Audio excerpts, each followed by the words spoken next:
which I don't understand. Was after party in another land. I see a reindeer on my inland plan. Oh God, I wanna go back to Tampere. Rock crash, come on. We are rock trash, the lust for life, the crazy nights make us feel alive. We are rock trash, we don't blush, we don't hush until we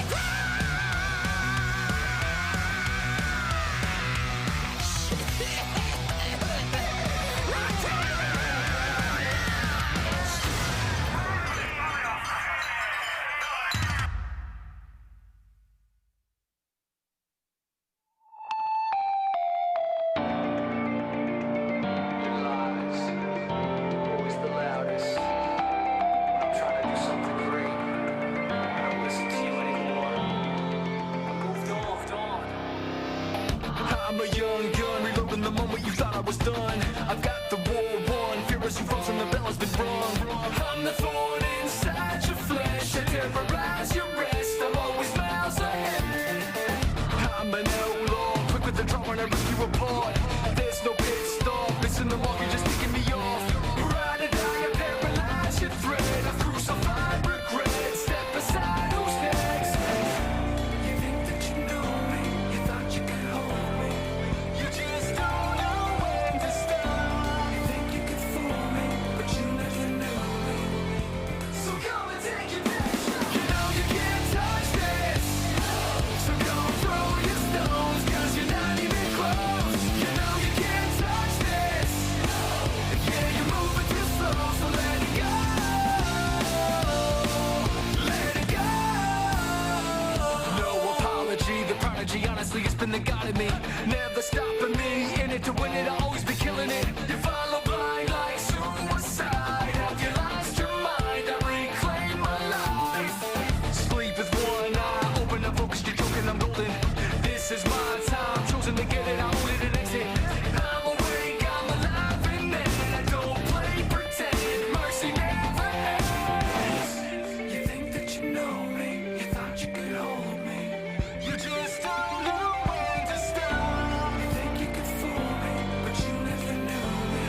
Fly into the air, light my eyes and take me there.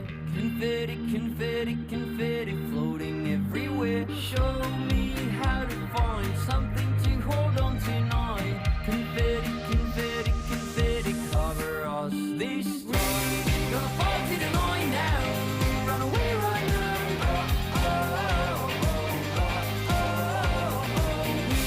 Gonna fall to the night now, run away right now. Fall to the night, the night, the night.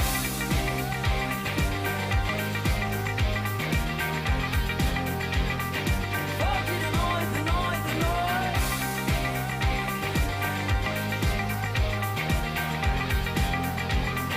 Fall to the night, the night, the night. Fly into the air, light my eyes and take me there.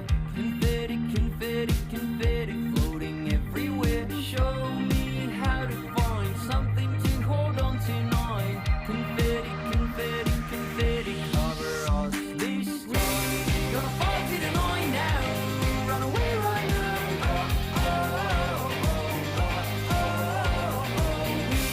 Gonna fall to the night now, run away right now. Fall to the night, the night, the night.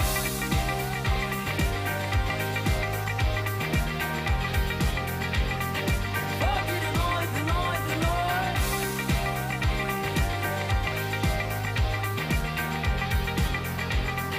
Fall to the night, the night, the night.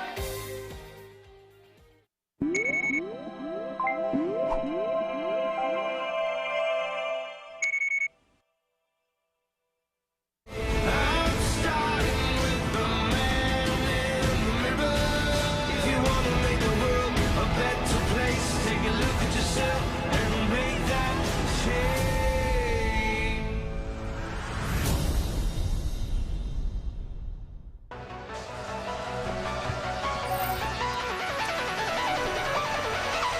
What's up, guys? Welcome to day one of the ASL. Tastos is back. We're going old school. Our games never have to die, Artie. No. In fact, do we even call this old school still? I feel like we should call it new school. Yeah, maybe This is you're the right. new esport on the block, man. Yeah, that's a good point. Nerds going to be flocking to this game as Broodor HD comes out later this year. Of course, ASL, the greatest league in existence for Brood War. Yeah. All the great players are still here. We've got some fantastic games going on for you guys tonight. And I gotta say, it's really magical to see the revival of Brood War coming up here. Blizzard supporting StarCraft 1 with the announcement of StarCraft Remastered. Yeah, Life is beautiful. Life It's a is good day to beautiful. be a gamer. Oh. Good time to be a gamer, I should say. Especially a good time if you're just someone who watches esports, in fact. Yeah. Well, this is the first day of the new season, so of course we are going to have our CEO of AfreecaTV come up and give a little speech, That's right. probably about how great everyone is, and ASL is AfreecaTV amazing. StarLeague 시즌 3에 오신 여러분 So this is our 환영합니다. CEO, 반갑습니다. Kevin. He says, 제가 everybody, 원래 welcome to 이렇게 ASL Season 짧게 3. 얘기하는데 오늘 사실 얘기할 게 좀 적어왔어요. 처음에 제가 원고 보고 얘기하는 게. 네, 우선 I usually don't talk for that long, 전 세계 but I had something to tell you guys, so I even brought a little script with me. 우리 스타크래프트 1 브루드월 리그죠.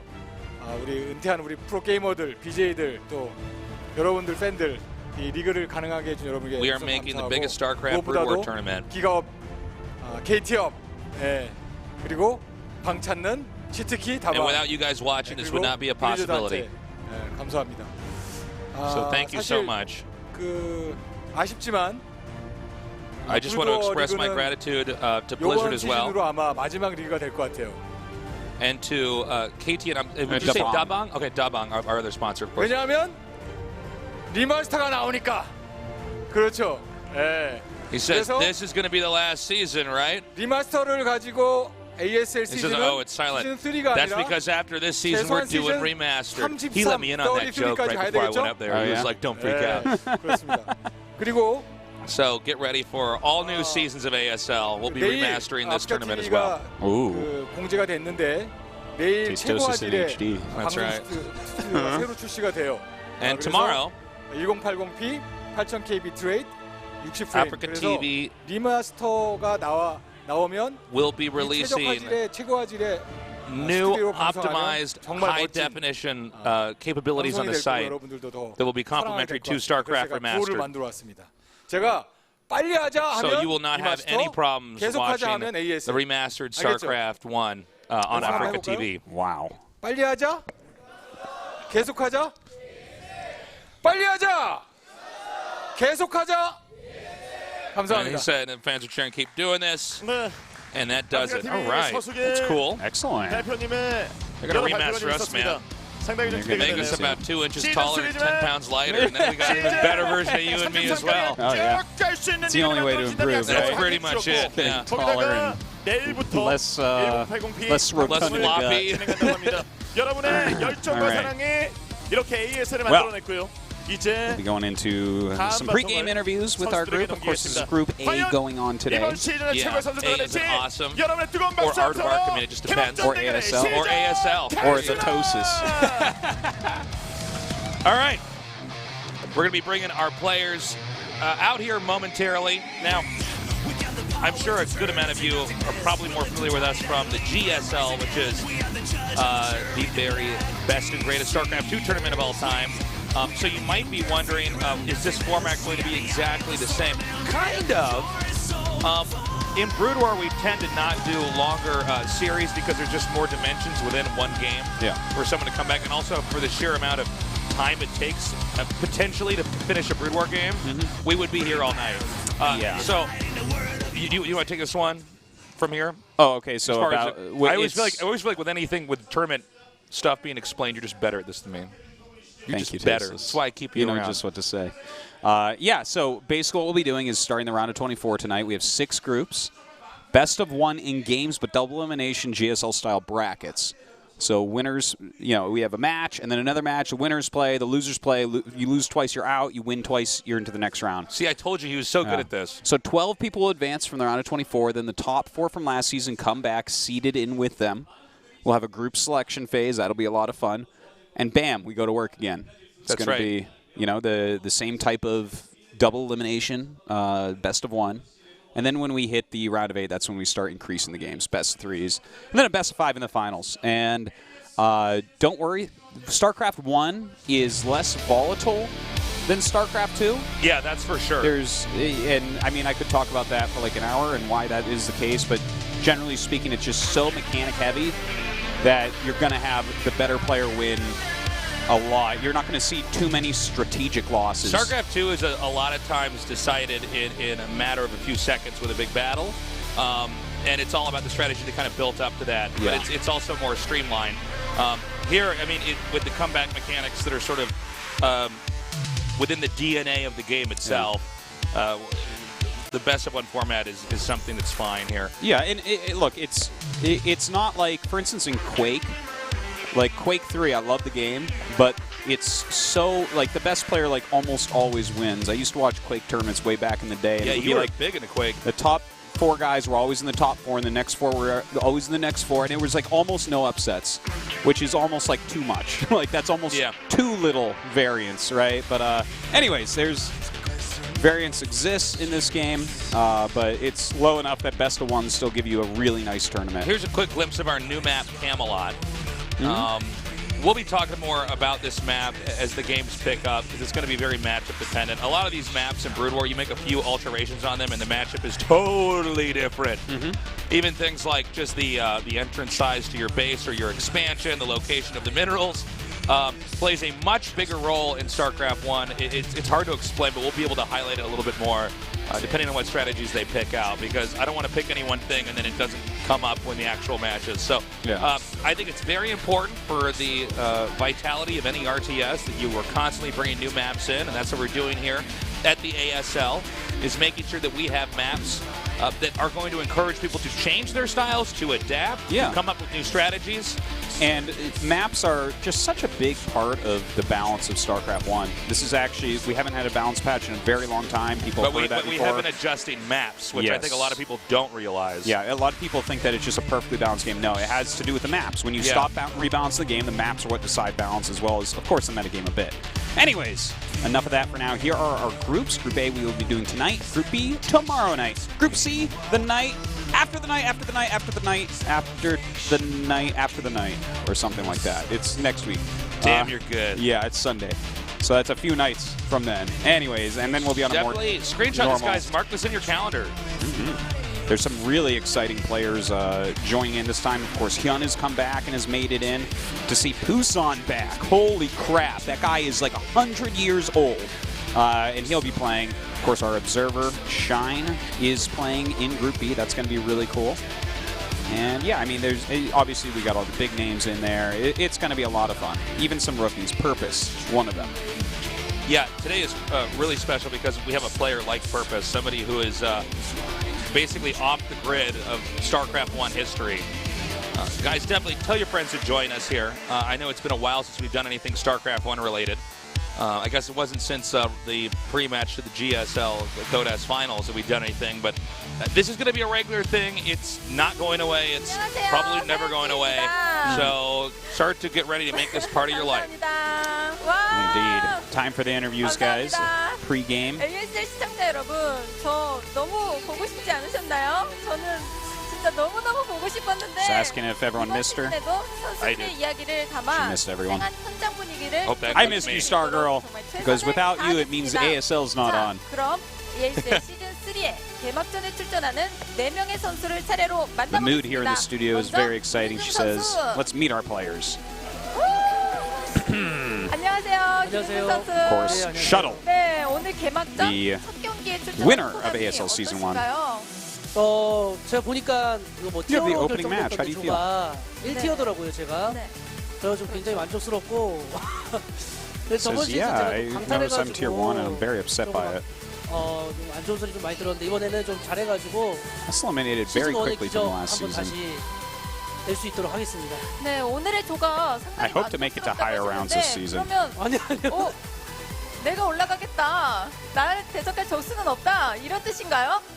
아니 근데 조는 네. 괜찮아요. 왜냐면 또 아마추어 친구 한 명 있기 때문에 괜찮은데 또 나머지인데 두 선수가 또 잘하고. Are you showing confidence that no opponents will be able to face you?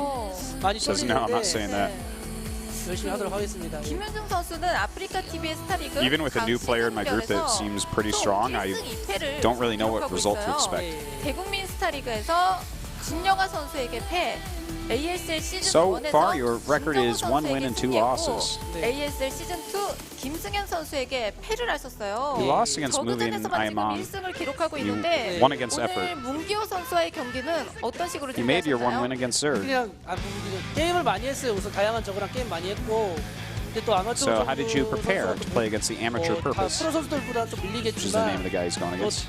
다르게 해요. 그래가지고 저거가 무서운 게 다양성인데 제가 좀 잘 맞춰갈 수 있을지. Says, well, amateurs are a bit weaker than 아마추어 pros. 선수만의 특별한 그런 예. 무게가 있을 것 같다. So it's hard to anticipate because I can't really find games of 그러면 또 him. 김윤중 선수를 열심히 응원하고 있을 우리 팬분들에게 각오 한 예. 말씀 해주시죠.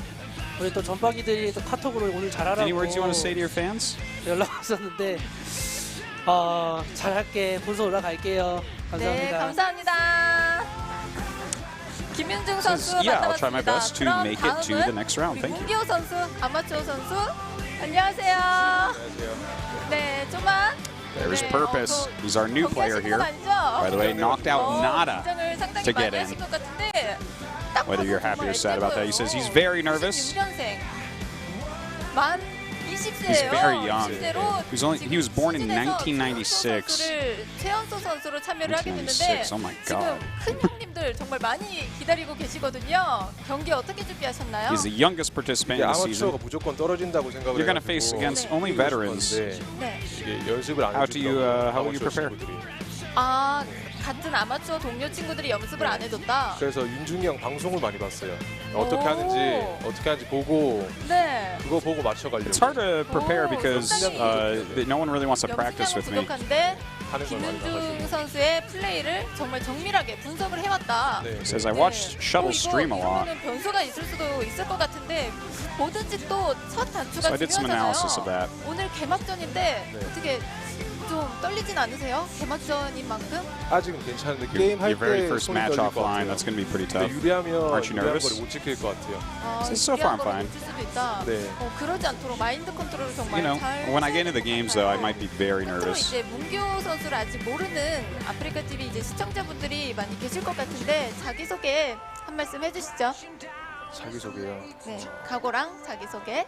There's a lot of people I don't know very much about you. Can you say something about yourself here? 뭐 하는 게 아니니까. 근데 배틀넷에서 이제 레더 채널에서 몇 분이 이제 응원한다고 해주더라고요.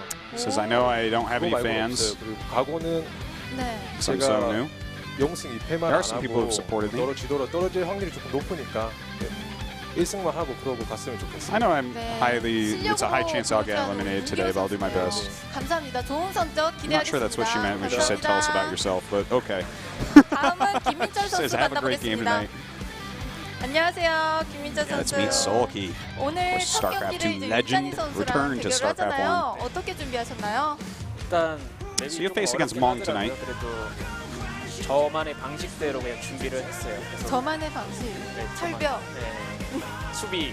수비. Oh, maps are a bit difficult, but I 이런 거 prepared 노출하면 안 되는 거 heavily for 아닐까요? it. 어차피 말하고 안 할 거예요.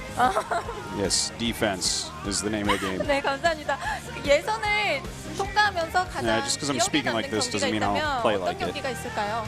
일단 마지막에 사실 기석이랑 결승전에서 Are 했었는데 there any particular matches from your qualifiers you remember? 경기 자체가 그래서 위험했는데 운이 좋았던 것 같아요. 그래서 제가 기석이 못까지 여기서 열심히 해야 될 것 Let's 같아요. talk about the last 조기석 match. 선수랑 경기한 그 예선전이 가장 기억에 남았다. 김민철 선수의 그런 목표는 이번 시즌 목표가 Not 또 sure. 있을 거 아니에요? 목표는 어디까지일까요? What's your goal in this season? 크게 잡고 있어요. 4강까지는 가고 싶다가 목표고요.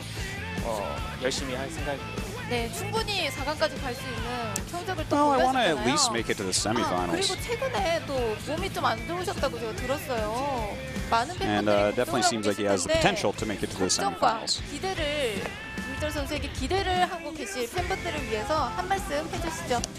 And she says, I also heard you weren't in very good condition 지금은 recently. 다시 괜찮아졌고요.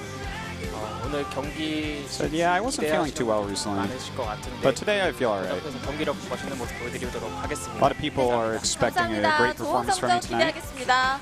김민철 And I hope I 선수까지 meet their 만나봤습니다. expectations. 다음은 마지막 선수인 윤찬희 선수 만나보겠습니다. 안녕하세요, Last but 윤찬희 not least, 선수. Mong.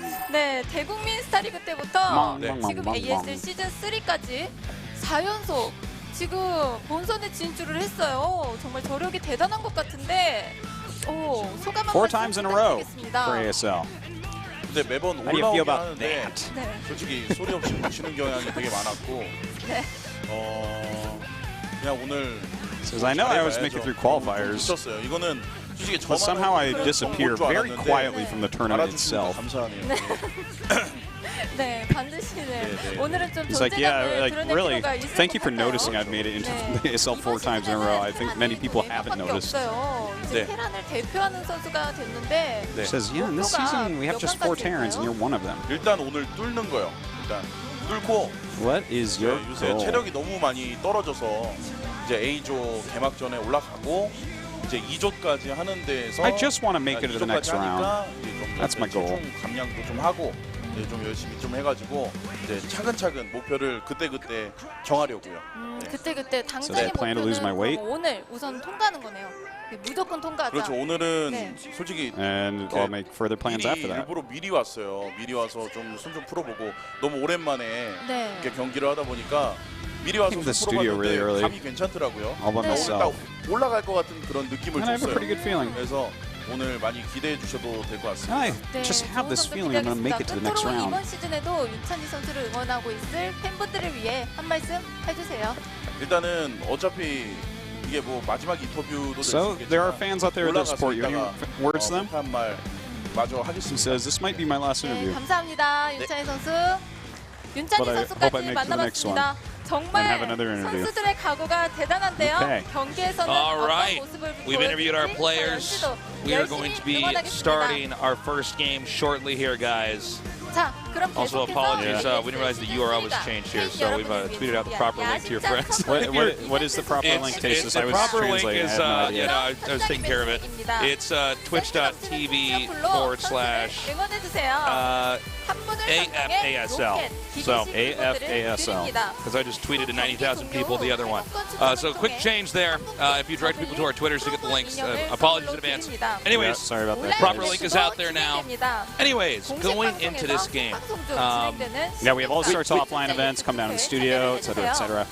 we are going to try to make this cast accessible to you guys if you did not play that much StarCraft Brood War. We know there's a lot of people that maybe their first RTS love was StarCraft 2, and you know, there aren't that many RTSs really made at all anymore. So this is another game where if you like StarCraft 2, obviously the skills do translate. It has some different parts of it, components that operate in a different way, but definitely if you like StarCraft 2, we're going to make this cast so that you can follow this and enjoy this and learn about the game. No doubt. It's going to be a lot of fun. Like this season, the 4th, it looks even better than the previous ones. We really have all the pros coming out of the woodwork. Last season was insane seeing the 4 best players of all time involved. We've already heard the rumors that everyone is basically going to be involved as they get out of the military. So ASL is only going to get better and better, and then it's going to be in like HD and stuff, and it's just going to take over the world. So that's right. Definitely give a little follow to the channel and check it out, because I guess we have a new one here. But yeah, this group tonight, Tasteless, what are you thinking? Well, I'm very curious to see how Purpose is going to play in the first game. If it's a best of 1, he has basically 2 options with Zerk. Try to kill Shuttle right away or try to win in a macro game. Shuttle's a very tough player. I think Shuttle and Sulky are supposed to move on, but Mong is actually a real threat to pretty much anybody. I feel like Mong has just been overshadowed by the history of some of these other players. Yeah. But don't be too shocked if he gets out. Purpose, I just don't know. He's the new guy. He's the dark horse of this ASL. Yeah, we don't know how good he is. Yeah, he beat Nada to get in, but Nada was the greatest player in the world for quite some time, but not anytime recently. Yeah. I have occasionally run into Nada. He has a daughter about the same age as mine, just to put this in perspective. So while he still streams a lot of Brood War and is still very good, it's pretty hard to qualify for a pro tournament when you're a family man, no doubt. Absolutely. Purpose, by the way, guys, he's young. I believe he's about 20 or 21. Yeah, he's 1996. Wow, it's so crazy. So we got somebody who's in a tournament of this league. Yeah. Like actually playing against the very greats. And let's see what happens, man. Some new young blood in the ASL. Well, how deep can he go? Well, we're going to find out in a minute here. I'm in happy this match against Shuttle. I'm happy for him that he got in. But Brood War is so much about experience, and like last season really showed it. You know, the fact that, like, for instance, right, we had ASL Season 1, and the top pros were just starting to come back. Shuttle won that, okay, whatever. Then we had Flash actually end up winning, right? And in that season, all of the new guys that got into ASL lost first, and then all of the guys that were still around in Brood War, but were like not ever top guys, lost second. And then it was only top guys left at the end. It was only guys that used to play Pro League all the time in the glory days. And I think we're going to see something very similar here. I expect for people literally based on experience, that's going to be exactly how far they get. You know what I mean? Shuttle, I'm very curious. This was the first guy we casted in, was it the last season of ASL? Or was it the season before that? He won the 2 seasons ago. 2 seasons ago, that's right. And he was the first game that we casted Day 1 and did a great job against Effort. Effort went for a 5-pool, if you remember. It was a pretty wild game. And he was very impressive. He ended up getting very, very, very deep. What exactly is Purpose going to do? Can Purpose actually macro against Shuttle? Because Shuttle is pretty clean from early game to late game. This guy doesn't really have any holes in his play style. No, he's quite a good Protoss player, no doubt about that. But Purpose, I don't know, man. Like, when you're this new, this is your first stage match, and you're this you're in young ASL, as well. Like, some of the people in this tournament have been playing since he was like 5, so sometimes these young prodigies can make something happen, but I would be more than impressed if Purpose can get through this group. That would be like a truly notable accomplishment for him. Well, he's going to be one of the people we'll be following most heavily if he does advance. Yeah. Certainly, this has got to be a bit overwhelming. This is currently the most watched league in Korea amongst the Koreans. So this is like got to be a bit overwhelming for him, right? Yeah. This is a game that pretty much anyone of any age that cares about gaming at all, which is a lot of people in Korea, they're watching this right now. Yeah. And, you know, we don't really know what's going to be going on in his mind. The rest of these Brood War players that are in the ASL have been playing for, like, in some cases, a decade. Okay? Oh, yeah. They've been in front of the camera. They've trained hard. They've been on big stages. This is all, you know, going through the motions here with Purpose. I'm just really curious. Will he blossom into being an amazing player, someone who can succeed and win here? Or is he going to be someone who might have to learn the hard way and gain the experience of being on stage and maybe bring back some more solid games later? Well, you know what? He could over time become a top guy, but again, it's so much experience based. Yeah. He was like, people in this tournament were winning tournaments and placing highly before he hit puberty, to try to put this into perspective. So True. It is a lot to ask him to do well tonight, but I am open to new experiences. We do stand on the shoulders of giants, even in RTS. You know, we've learned from all the people before us. Maybe he's been able to take all that knowledge of all the years and years of people learning about RTS and StarCraft 1. Maybe he can stack that together and bring out his own style and come out on top. Anyways, this is game number 1. Shuttle versus Purpose in day 1 of the ASL.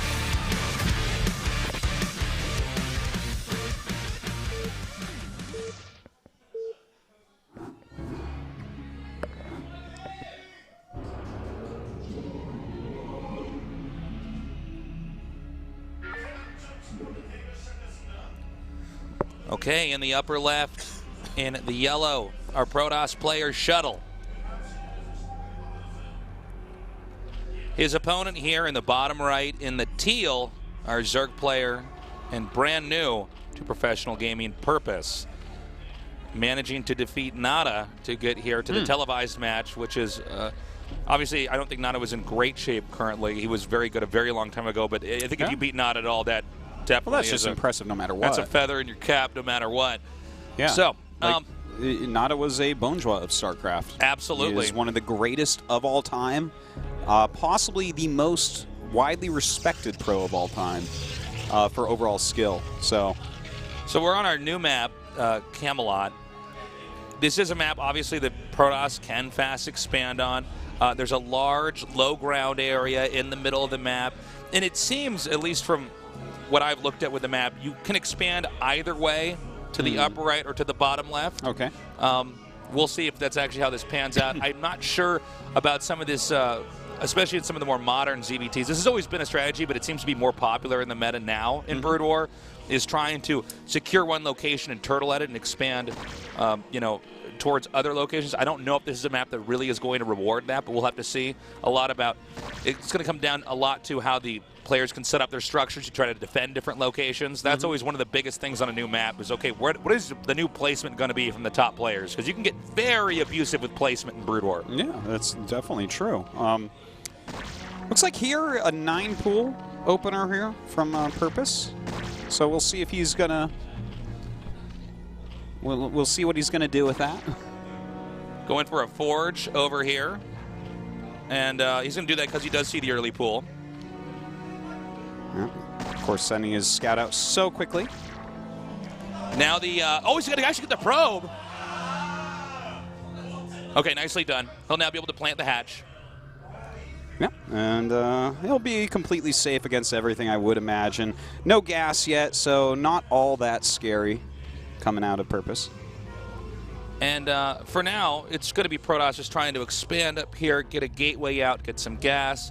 Most likely get +1 attack. That's pretty much the norm every time because really you can't fight Zerg at all, especially Zerglings at all, without +1 attack. Currently, a lot of Protoss players really like to do more of these pressure builds. They'll try to get a Stargate up here, make some Corsairs. That comboing with Zealots with legs on the ground, and try to see if they can't wipe out a hatchery, at least force Zerg to make some Sunga colonies and play the defense game. The normal response from Zergs nowadays is to go ahead and mass Hydra. There are other things that Zerg can do, but that's what we've seen a lot of, and they try to control the speed Hydras with range and just out-control the other player, try to hit the Templars, kill them so that they can't storm anything, and control the map that way. It'll be cool to see what Purpose wants to go for in regards to that, because there's a lot of different ways you can go Hydra as well. Some people do like to open up with a Spire first. I don't think that we'll necessarily see that from Purpose, but there's also, 3-hatch Hydra all the way up to 5-hatch Hydra, depending on how macro-intensive you really want to go, how quickly you want to put that pressure on your opponent. But Shuttle, I don't think he'll be making any crazy mistakes, so I'd like to see Purpose show us a macro game, but a lot of times when new players are in the booth, that could be a place where they falter if the veteran really puts a lot of pressure on them. Yeah, absolutely. The layers coming down here now. Because the Protoss went for the fast expand, it's super, by the way, attempting to... Actually, you're basically forced to go fast expand if you don't have a ramp available to you. And in this case, you don't between the first base and the second base. So, Protoss is going to go for that. Zerg is going to make the minimum amount of lings unless he wants to try to end the game right away. It does not look like he wants to do that here. He wants to play a standard macro game. So he's going to be droning up for the time being. He's going to want to catch that probe as well, already chasing it down with some of these Zerglings. Doesn't want him to see exactly how many drones or how many hatcheries or, even sneak in there and see if there's a Spire or a Hydralisk Den or whatever his tech might be at this point. 4th hatchery already on the way, and the layer finishes up, so we definitely could see that Spire coming up. This is a pretty big deal. Link speed's not done yet, so this probe can get all the way into the main, and the timing of the layer specifically is very important for the Protoss to identify. Some Zergs will actually stay, let's say on 5 hatches, for instance, to get the layer later on and try to power up. So seeing the timing of that layer is an indicator of possibly, a Spire tech. Getting lurkers is another common defense against mass zealots. And so he does know the direction here. Now, the Hydra Den was made in the 3rd base just so that there's a little bit more ambiguity on the Protoss' side of intel. Like, okay, what exactly is going on here? So he's masking that pretty well. Well, already 3 Zealots headed over there, so he's going to see pretty quickly that there is a Hydralisk Den. Hopefully there's Zerglings in these eggs, because otherwise Purpose is going to have a very hard time against 3 Zealots. You got to bear in mind here that these Zealots do not have speed, do not have +1, and if they are picked off here, Shuttle can end up in a kind of bad position trying to hold this location, because these Lings will eventually overwhelm this. The other Zealots are not down here to defend, and that's why he's putting them in the back here behind the minerals. He's trying to get them to make somewhat of a wall over in this location where they can fight the Zerglings one-on-one. And this does force Zerg to make a lot of Zerglings that are not going to be drones. So this is actually being handled very well here by Shuttle. Yeah, this is really great where he's decided to put this. And this is one of the things you got to learn about new maps. Like, where can I put my Zealots to really make my Zerg opponent use a ton of Zerglings against me? Nice drill on that drone, messing up the AI of those Zealots for a moment. But there's Corsairs out already, clearing some of these Overlords. Yeah, he's doing a very good job. So the pressure's really on for the Protoss. It's important that you don't lose any of those Corsairs early on, because you need those Corsairs pretty much throughout the entire game. In order to keep the Overlords honest on the map, to keep the Hydras off of your back and instead defending. And now the Gateway explosion is occurring here in the Protoss' base. He did go for a quick Templar Archives. He's setting the DT down here now. Now, he might be able to get this one Overlord. I believe there's nothing else off screen. Yeah. So if he gets this one Overlord, this is already going to be a big win here for Shuttle. This is quite an issue indeed. The DT starting to go after some of these drones. Corsair's just going to fly out of there. He's got to send some of these slow Overlords over to detect this DT. What an annoying moment here for Purpose. Yeah, he's going to go for the egg here, see if he can't deny what I'm assuming is an Overlord that's about to pop out here. And he's just buying time. Keep in mind, Zerg does not operate all the time, especially in this phase of the game, on a lot of drones. So making a few drones move to another base is a pretty big deal. Yeah, any hiccup you do to Zerg economy in StarCraft 1 is very powerful because of that reason exactly. They just do not have many miners that are mining. So, for instance, you make them move 5 drones, that could be 30% of their economy right there. Yeah, it's only 5 drones, but that can happen. It's crazy. So far, I think Shuttle just overall is playing a more solid game. This may be one of these games where it is death by 1,000 cuts of just plays over and over where Shuttle gets a little bit ahead and then eventually can come in here and try to smash this base with a big push. Yeah, he hasn't done critical damage yet, though, so I'm not completely counting out Purpose as of yet. I love the fact that he's grabbing some Lurker eggs right now. That's going to really do well for him because, of course, Zealot, High Templar is oftentimes what you're going to see coming out of the Protosses, and that is what he's going for right now, Shuttle that is. So with these 3 bases and 5 hatches, look at this. He's got a good economy. Yeah. Really solid amount of drones. He's doing fine considering what's happened so far. He's basically where he needs to be anyways. Now we see one lurker moving out here. In the current meta in Brood War, it's probably going to stay like this for a while. People are getting Robo a little bit later. As you can see, the Robo's done now, but it's not like he rushed for that right away. So getting the lurkers out here, he looks like he does want to go for a lurker contain. I'm assuming there's either an observer making or an observatory making. You do have the option against a Protoss on 2-base, although I don't think this exact style of play is as common, to do the lurker Hydra contain. And what you do is you come out here with Hydras with range and speed, and you try to contain the Protoss. But right now, Shuttle's already pushing in here. Look at this. He's actually turning the injured Hydras into lurkers, or at least did with one of them. Some cool SimCity here from Purpose, to be honest. He's really prepared well for this map. He's actually holding this brilliantly. Yeah, he's clearing these Zealots super fast. Like, Shuttle cannot be happy with this one, right? Actually, not that many drones killed. Okay, so Shuttle's kicked it into high drive right now. He's going to try to do a DT drop. He needs to get observers out here and to kill these lurkers. I think it would actually be wise for Zerg to set up the contain, assuming he can still hold off the shuttle drop. There's no Overlord in the main, and that actually may be the nail in the coffin, or at least a pretty damn big hiccup here. Yeah, this could really hurt really Purpose. bad. Okay, I'm sorry, that's just one DT. I thought there was actually more than that in there. But even still. so, he's not even going to hear that these are under attack. You know, the one swipe, and you only get a blink on your screen, on your mini-map. You, like, don't actually hear that you're under attack. And we see that Purpose has no idea right now. Okay, so he does actually get that observer, it looks like. Meanwhile, a storm drop. Okay, so it was 2 Templars in over there. This is actually a great attack here by Shuttle. Now, the Hydras are going to be able to push back the Protoss, but I do not believe that Purpose actually identified. That's it. GG. Yeah. Okay, so that's too bad. Purpose was doing a good job. He was, yeah. Once he went for the Hydra Lurker contain up there, it is so important that he has an idea of what's going on back at home. That DT, I believe, got 14 kills at the end there inside the main. That was crazy.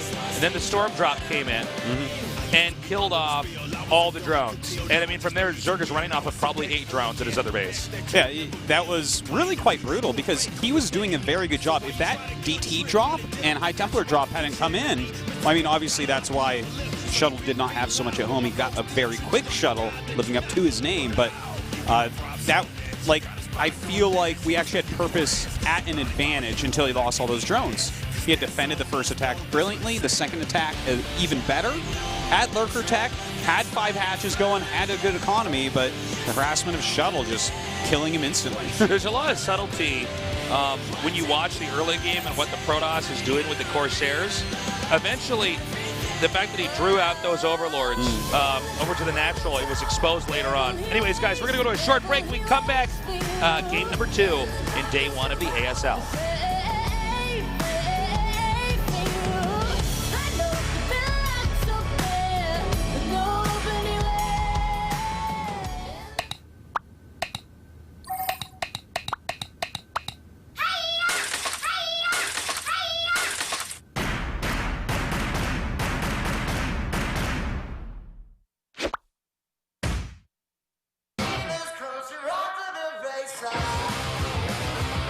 지금까지 방구하러 가서 이런 나쁜 말 들어본 적 있어? 모두가 쉬쉬해온 방에 대한 나쁜 정보. 다방면으로 보자. 다방. 뭐야 이게? 설마 탄? 전국민 슈팅 그라운드 탄! 지금 사전 예약하세요. 양이놈 장난이 없다 근데 진짜. 땅땅치기 신제품 매콤 찹쌀을 지금 탱탱하게 먹어보도록 하겠습니다. 먹어볼게요. 하면서 겉은 바삭하면서 매콤하면서 약간 맛있는 매운맛? 맵다가 아니고 매콤이에요 진짜로. 열심히 입 털고 맛있는 때 순간사는 화북이다. 매콤 찹쌀 사랑해주세요. 그래서 우리는 인공지능 어플로 한 가지 실험을 해봤습니다. 면접 때 어떤 옷을 입는 게 좋을까? 얼마 전에 산 하늘색 셔츠 있죠? 오? 부모님한테 면접 떨어진 걸 말 못했는데 부모님도 아마 알고 계실 거예요. 자신감을 가지세요. 이 놀라운 기술의 비밀은 아빠! 기죽지 말고. 안 죽지. 누가 아들인데.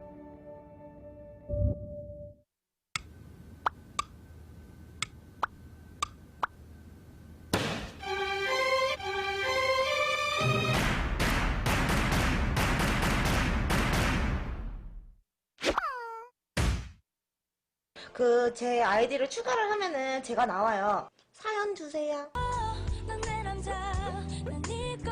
씨가 넌 이미 늦어버렸어. 늦어버린 것 같다. 사람이 굉장히 좋아 보이나 봐요. 미안하디! 야, 니 용기를 좀 가지고 먼저 고백을 해봐라. 온 과에 붙인다. 뭉청아. 오빠야. 그기 애면 너는 그의 촉촉한 목소리에 냄새가 나. 어두운 곳에 숨은 냄새를 풍기는 바로 너! 바로 너! 원인은 쾌쾌한 에어컨 냄새. 신제품 페브리즈 차량용으로 상쾌하게. 차량용. 빛의 힘을 보여드리죠. 반갑네. 얘들아, 힘을 빌려줘.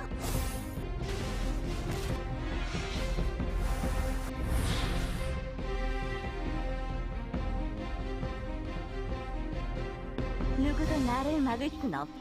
방해하겠다면 전부 부숴주지. 판타지 마스터즈 2. 오재원의 타석 왼쪽 밀었습니다. 잡았습니다. 이대형 뜁니다. 정윤 뜁니다. 2루에 던집니다.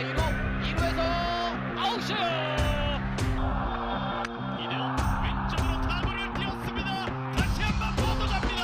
담장을 넘습니다. 이대형의 투런 홈런.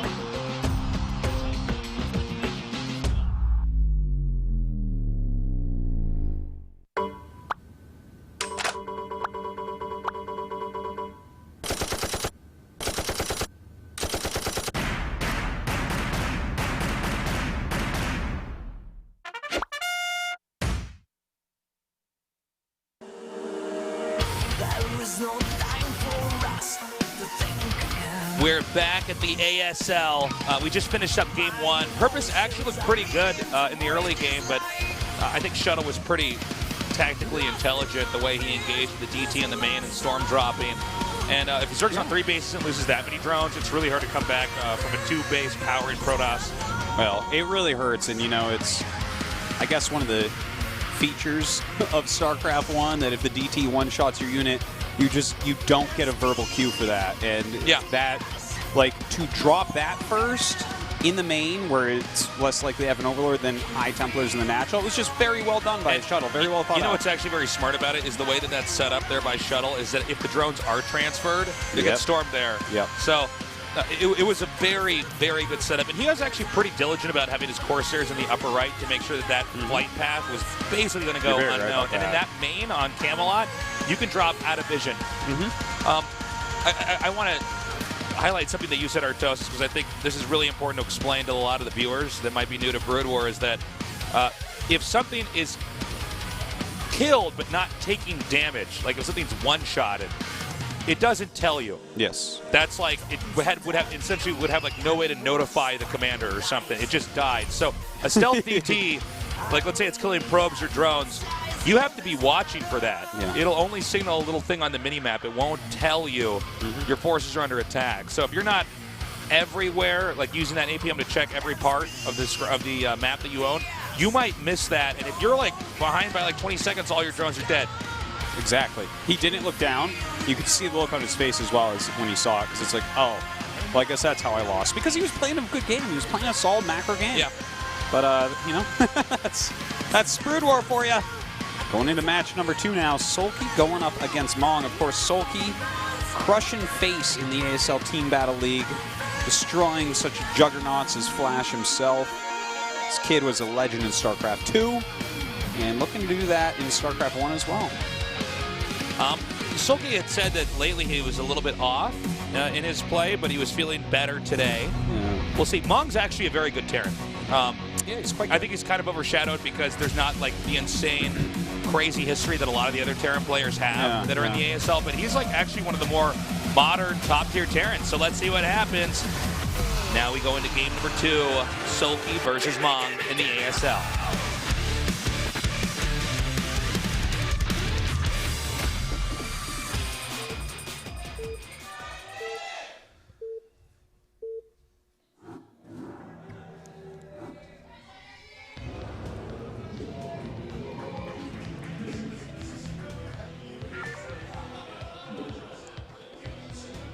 In the upper left, in the yellow, he is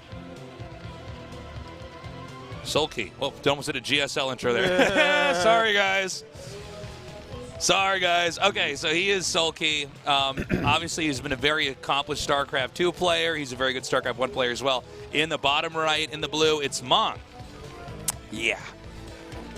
So we'll see what Mong's got tonight. I mean, definitely a possibility that he can make it out of the script, as you said. He is the type of Terran that can cause an upset. He's been around long enough. He's got some good stage experience behind him. And he is a very solid Terran, one of the very few that qualified for the season. Okay. ZVT has gone through some pretty wild revamping throughout the history of StarCraft 1, a game that's 18 years old. Or is it 19 years old now? Yeah, I believe it's 19 I believe it's actually now, 19 years old now. Now, we don't always see the newer style used, but we'll just talk about what that is, because if it is used, I think we could get it out of the way right now. A lot of the times, Terran will go for a bio and try to push out and get some science vessels there, maybe some tanks to push early, and then they might switch into mech. Now, I don't know if this map allows for that as much. It seemed to be something that was very strong on maps like Fighting Spirit. Yeah. But I'm not sure if it's the way to play. The older way is to stay on bio and keep getting science vessels and abusing Irradiate on top of the Defilers. The Zerg is really in this giant race to get to the Defiler as fast as possible without dying, because Dark Swarm, which is an ability you can cast that doesn't allow anything that's ranged, like, for instance, Marines firing. Now, splash damage works, but just normal range attacks don't. Nothing does damage in there, which allows you to really push with Lurkers and Lings. Yeah, that can be an issue for Terran, because every single unit Terran has is technically ranged, so nothing does its actual damage under that, only splash, and that can make it very dirty. So, you know, Dark Storm, whether you're going mech late game or bio late game, that is your go-to against Terran. That is exactly what you want to have with Lings and Ultras, and possibly Lurkers if there's bio out there as well. So we saw a little bit of that harass over there. If you're good enough with a drone against SCVs, this is like kind of like the equivalent of like wave dashing or something. Yeah. With what you can do with workers in Brood War, like you can do a lot of damage with just one worker. There's all sorts of crazy tricks, especially with the probe and the drone, that you can do right away. And you can see, like, for instance, some of these drones that come in there, they just start harassing and hitting everything. And it's pretty cool. Mong, by the way, is going for a quick expand here, although I think he actually wants to put a little bit of pressure on with the Marines and the SCV. Yeah, may as well push up there and see if you can catch anything. I don't think he's going to be able to actually do any damage, but if you can even force him to make 2 more Lings than they want to, then this is a small victory. Yeah, absolutely. Well, the SCV sees that it's 3 hatches, nothing too crazy going on. There used to be a huge amount of 2-hatch play back in the golden days of Brood War. Definitely Sulky was quite good at that style as well, but going for more of the macro play here. I think this is a good move here. Yeah, if you go for 3-hatch, you're really intending to get into late game and not win necessarily off your harass. Yeah, well, 2-hatch is either like basically a very cheesy play, or it's like 2-hatch Muta, which is basically completely based off your micro. And Terrans strategically are so good against Mutalisks nowadays that it doesn't work out like it used to. So 3-hatch it is while he techs up to layer. The Overlord here to spot. We'll see these Marines coming up. Now, he's not trying to kill him with the Marines. He's trying to force him into making a sunken colony or making more Zerglings. And this is a indirect way of eliminating their drones. Since the workers have to turn into buildings, making them make sunken colonies and pretty much anything that's going to be defensive, you're eliminating the drone count. And in StarCraft 1, the Zerg operates at a very high rate off a low number of drones. So, like, if you get 1 to 2 drones, it's a big deal. Yeah, it is so much. It's a big deal, man. And that's why he was walking exactly that far up with the Marines multiple times. He knew that Overlord was there. He walked the 4 Marines up there and then turned around and went home all the way because he's like, okay, Hopefully that forced some Lings, but now I got to get out of here because 4 Marines beats like maybe 4 Lings, but probably not 5. You notice he didn't actually make a sunken colony either. Yeah. He was like, no, you're not going to push up here. Yeah. He's like, you're not actually going to do this. Well, it would be a little bit crazy. The matchup of Marines versus Lings is slightly different in StarCraft 1. Marines are actually worse than in StarCraft 2, and Lings are actually better than in StarCraft 2. Yeah. So Marines basically don't get to be viable until they have stim, until they have, like, for instance, Marine range and medics and everything else. Then they become absolutely terrifying. But you definitely got to be very careful with Marines because Terran can be a little bit flimsy early on. Now he's going for a big barracks explosion here. He's going to be macroing out, and I don't believe he did not get a factory, right? No factory. No factory. Okay, yeah. You know, with that pressure, and when you see 3 hatcheries and you have your SCV alive in their base for quite some time, you can go into off of 1 barracks, an engineering bay, and an academy, get your stim, your range, your +1 attack before you actually get your additional barracks, and to be able to explode all your barracks at once. Like, this was basically a perfect opening by Mong. He is going to have a lot of bio with great upgrades very quickly against his Spire tech. This is a build that's a lot of times used if you're both sharing one side of the map. Let's just use a map like Fighting Spirit, because I think it's a map that pretty much everybody's been playing on. If you're, like, in a close position, this is a great pressure build. Now, Zerg, it looks like, is going to go for the Turtley style of play. Notice this expansion in the upper right is really far out. Positions on a map for expanding against Terran are key to beating them.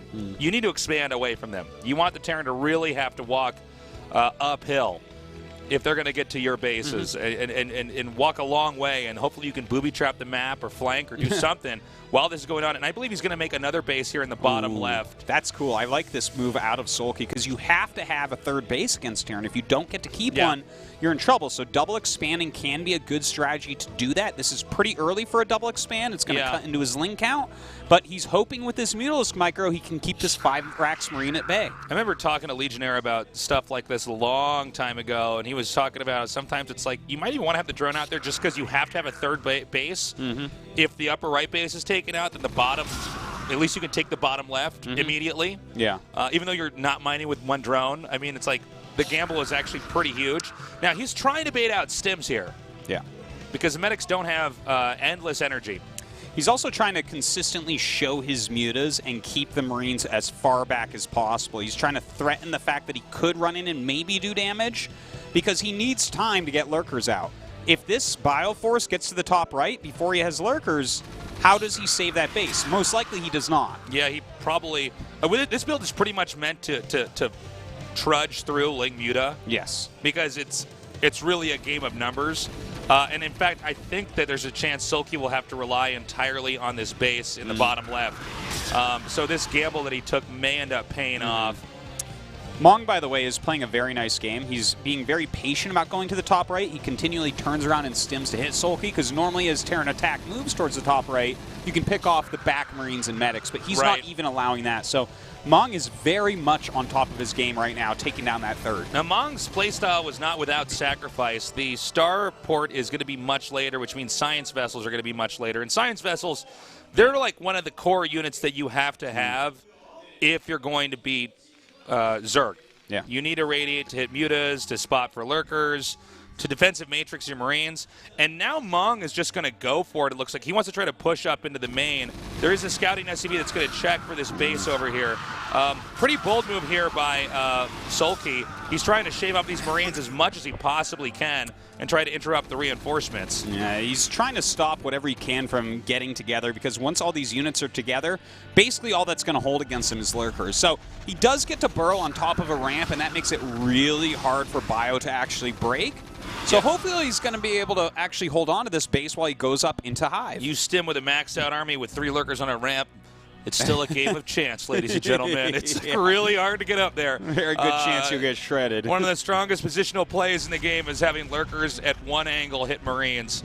That's why Terra need to get some tanks or some, more ideally, some science vessels to try to irradiate that. The game Sulky's playing for the time being is to interfere with the reinforcements. You got to remember, only 12 units on a control group, so anytime you can get a stray control group and hit them hard, you can punish that. And look, this control group, for instance, doesn't have medics, which makes, or medics, excuse me. Oh man, I'm switching between these franchises. Hold up. He's going to try to push in. This is a little bit gutsy. Big stem forward, but absolutely didn't have enough. It's okay that he tried that. He knows what's going on with Sulky. Once you secure this third base, you have to be moving towards Defilers. That is like how you're going to end up hanging on everywhere. So, you know, Mong takes a shot at it. Not going to work. Enough Lings and Sunkens there supporting the 3 Lurkers, and Sulky is going to get into his Defilers. Yeah, the most important thing that Sulky needed to get was the gas at the bottom left. Now, Terran is interested in pushing here. We don't have... wait, is there a Defiler mound? There should be. Yeah, he should have it just about to finish. That's it finishing right there. Okay. So and he's gonna pop those out of a Nidus ASAP. As soon as he gets a Dark Swarm off on those Lurkers on the ramp, as long as there's still 3 alive, then it just becomes pretty much unbreakable. And then we get to see from Mong, does he want to stay on bio or does he switch into mech? Yeah, that's the big question. Terran is itching to go in here, but it's a real gamble. Terran still with no operational third base, just powering on 2 bases. He's sieging up. He might need to scoot the Lurkers back just slightly. Okay, he's just going to try to move them back in between the siege tank shots. The Nidus should be done, and then we will see a Dark Swarm cloud come over here. Now, the Defilers can get an ability called Consume. It's one of the best abilities by far in the game, and it allows you to eat Lings to get mana. Oh, man, that was a bad trade. He doesn't get it. That's so rough.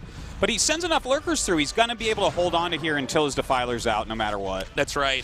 Like, he has enough Lurkers. So once he gets the Defilers up, now this is crazy. Yeah, this is crazy. Is really not a favorable trade here. In fact, he's going to bring the Mutas up here, hoping they can take some of the damage. Oh, man, this is a big overextension here. Now, but if he gets this Nidus, that is actually a big play. He should be targeting this Nidus, I feel like, Tasteless. Okay, he's going to try to jump on top. In fact, I think Sulky may have bungled this. Oh, my God. Oh, my God. The Mutas are going to come up now. Actually, I think the Marines thinned out. There's the Irradiate on the Muta Club. Scourge come down and connect with the Science Vessel. And he is going to end up holding this. He's killed off basically all the bio that was here, as well as the siege tanks. Wow. So, Sulky, you know, that was kind of crazy by Mong. It did feel very much like an overextension, but he almost broke through. This guy is, he's aggro as hell today. Did he kill the Nidus? No, I don't think he ended up killing I think Nidus. it's still there, but I'm not sure. We'll get a shot of this in a second here. Terran is not stopping with the pushing. Really, the focal point of this game is going to be on that third base. Now, he's got Looks Defilers. like he did kill the Nidus, yeah. I saw the place the Nidus used to be, I think, was dead, so he had to remake, I believe. I think you're probably right. So he's going to have to shuttle these through the Nidus. Now, Consume's done. We saw him eating the Lings. That's going to give him, as long as he can keep eating Zerglings, endless Dark Swarms, which puts Terran in a real problem. And I think we may be seeing the beginning of this mech switch because we have Vultures coming out with mines. There's the Nidus down there. Okay. The easiest way that I find to see if they're going mech switch, because oftentimes their observer doesn't show the Terran main base. You see a bunch of blocks floating, but that's a command center going up.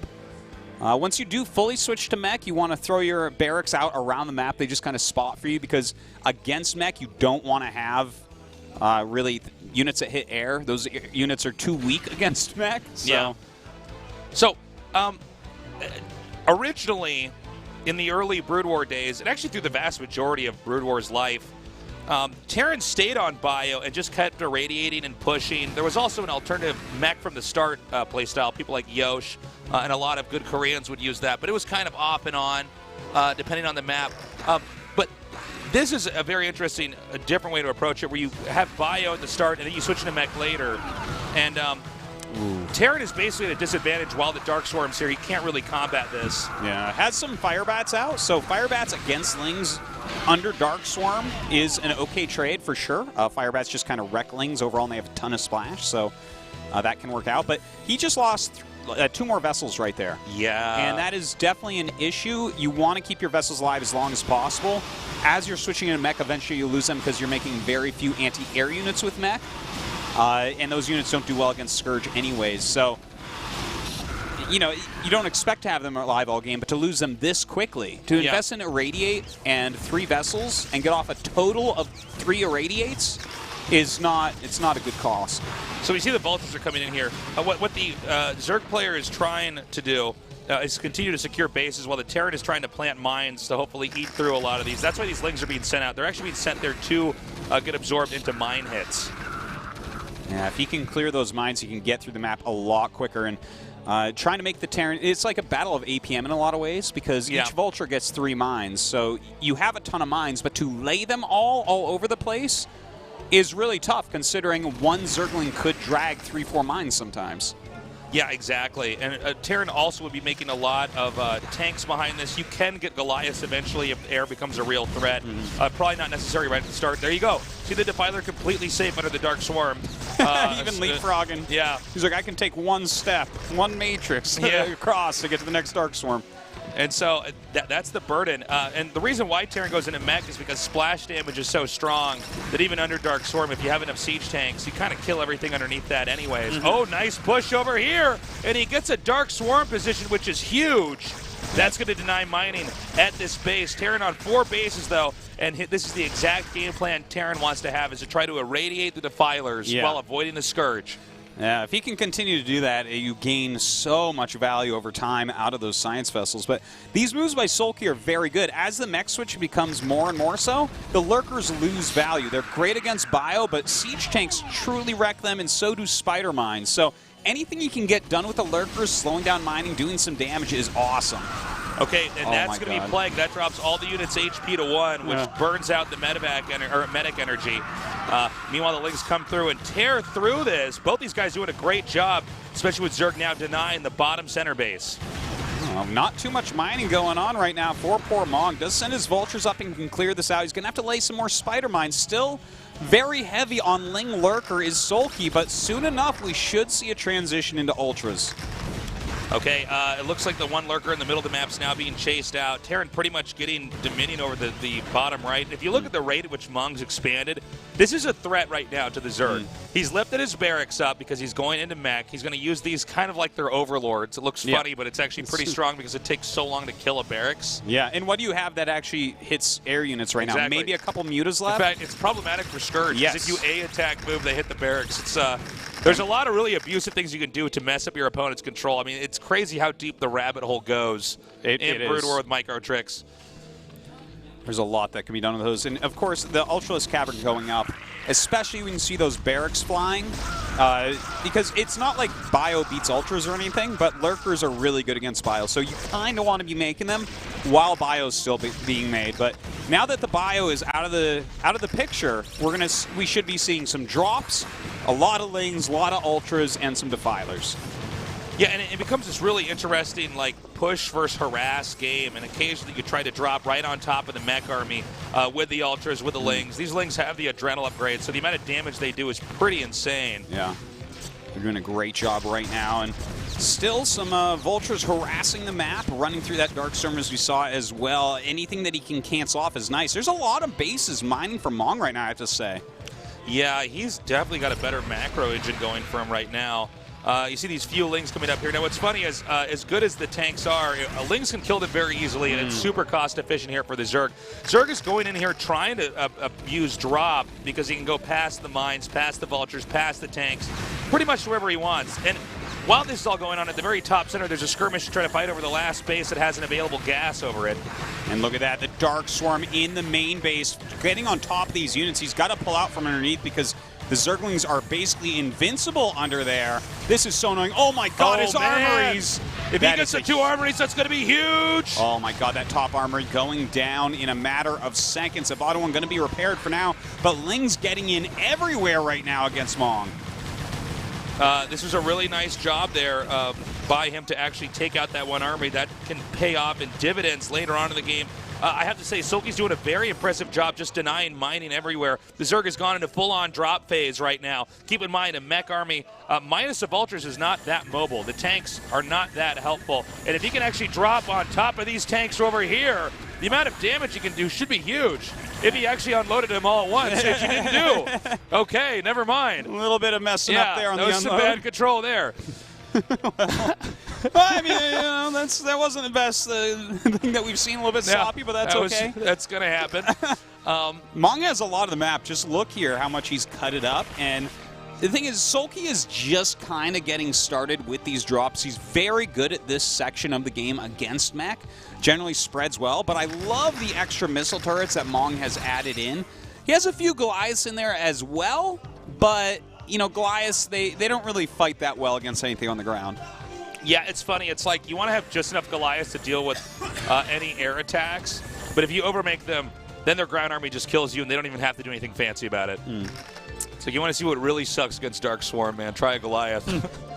It's already one of the harder units to make move around between the Goliath and the Dragoon, trying to get that. Goliaths against Zerg in general are like comically bad. Watching Goliaths for Sunken Colonies is like rated NC-17. So the real big picture here is that Zerg has been on less bases for a longer period of time, and there doesn't seem to be a clear answer to reclaiming the top center. I guess he's going to try to scoot in here now and reclaim that. So Zerg is basically going to have to do something pretty dramatic here, or eventually the game should go to Terran. Because Terran is in full-on mech now. Terran is doing a great job. By the way, this is the kind of funny thing, trying to keep Science Vessels alive with the mech. For Goliaths, like, you saw how long he had to micro that Science Vessel to keep it alive. Goliaths do not do greatly against Scourge like Marines do. Yeah, Marines, they don't have to have an animation that connects with the unit. They just fire and the damage is dealt immediately. Again, a few more lings coming up here. Now, even getting this one lurker over here like this is huge, unless he kills it like that. But getting a lurker in there like that, these mineral-only lings are taking out these incredibly gas-expensive tanks, and that's one of the game plans here for Terran, or for Zerg rather, to try to recuperate in this game. That row of Dark Swarms is a row of destruction for mech. You have to back out, just for Terran in general. Like, you have to back out of there. The Terran Splash will end up doing more damage to the tanks than against the Zerg a lot of times. And see, look at that many Goliaths just not working against this the is Scourge. Actually huge. Ooh. This is such a good exchange here for the Zerg. The Terran is losing so much. Now, he does have a good amount of tanks there in the back. That's because he's had so much of the map for so long. But that was fantastically done by Sulky to push him back that much.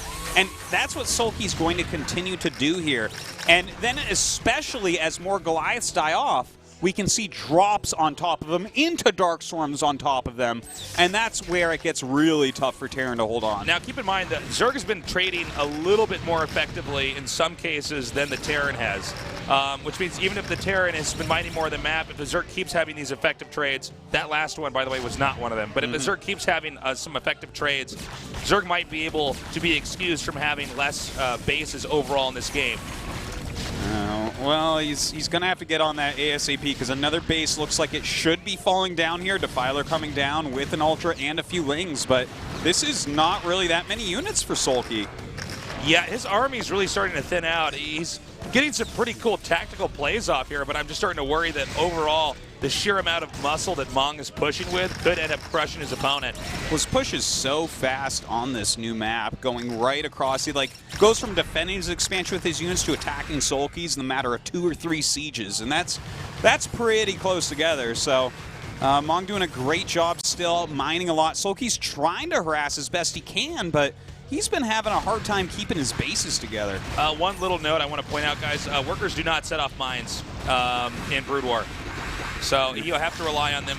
Okay, this actually I think is a tipping point, Artosis.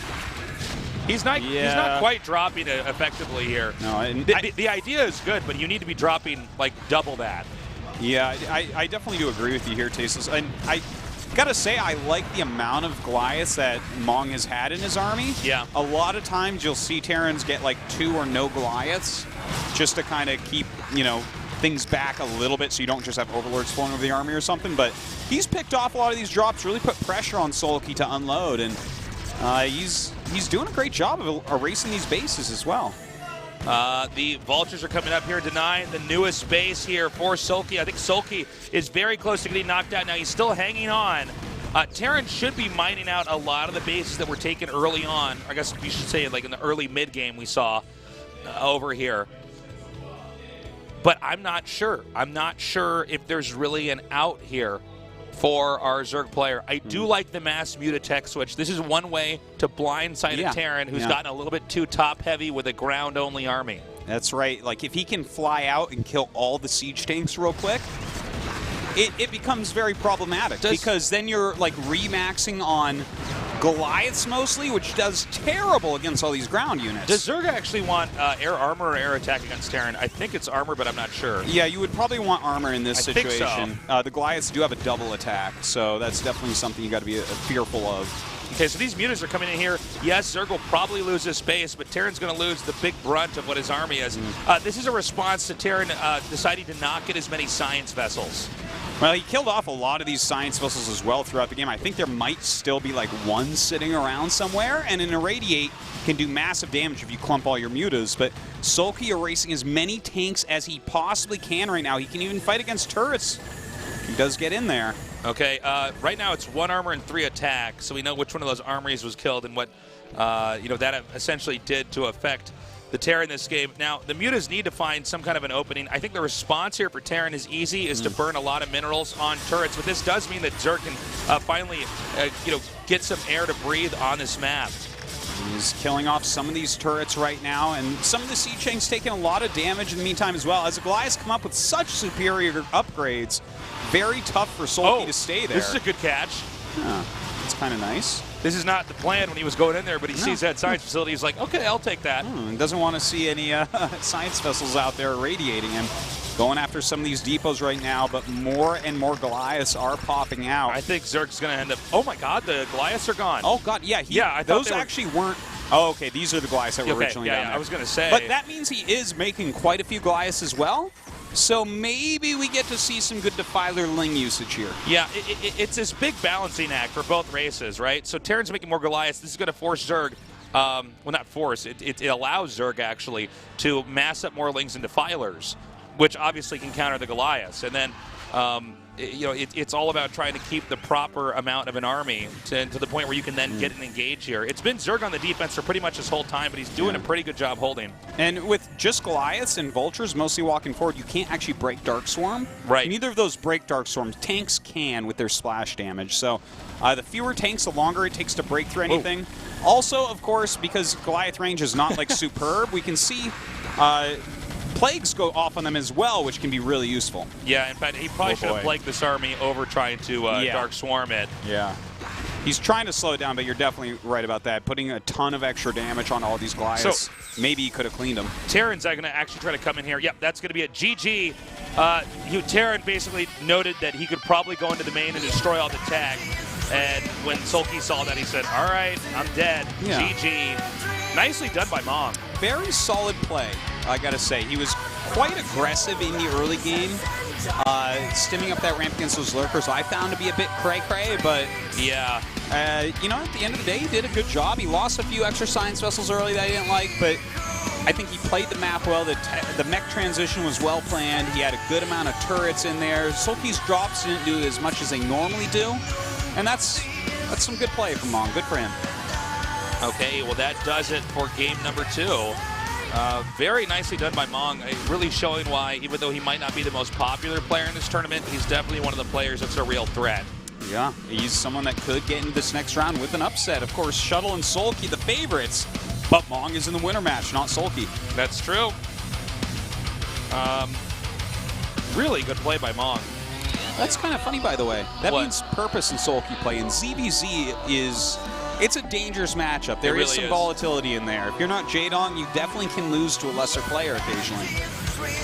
Yeah, let's see what happens here. Shuttle vs. Mong is going to be exciting as well. Guys, we're going to go, I believe, to a short break, and when we come back, we're going to go to the winner's match and see who will advance out of Group A in tonight's ASL.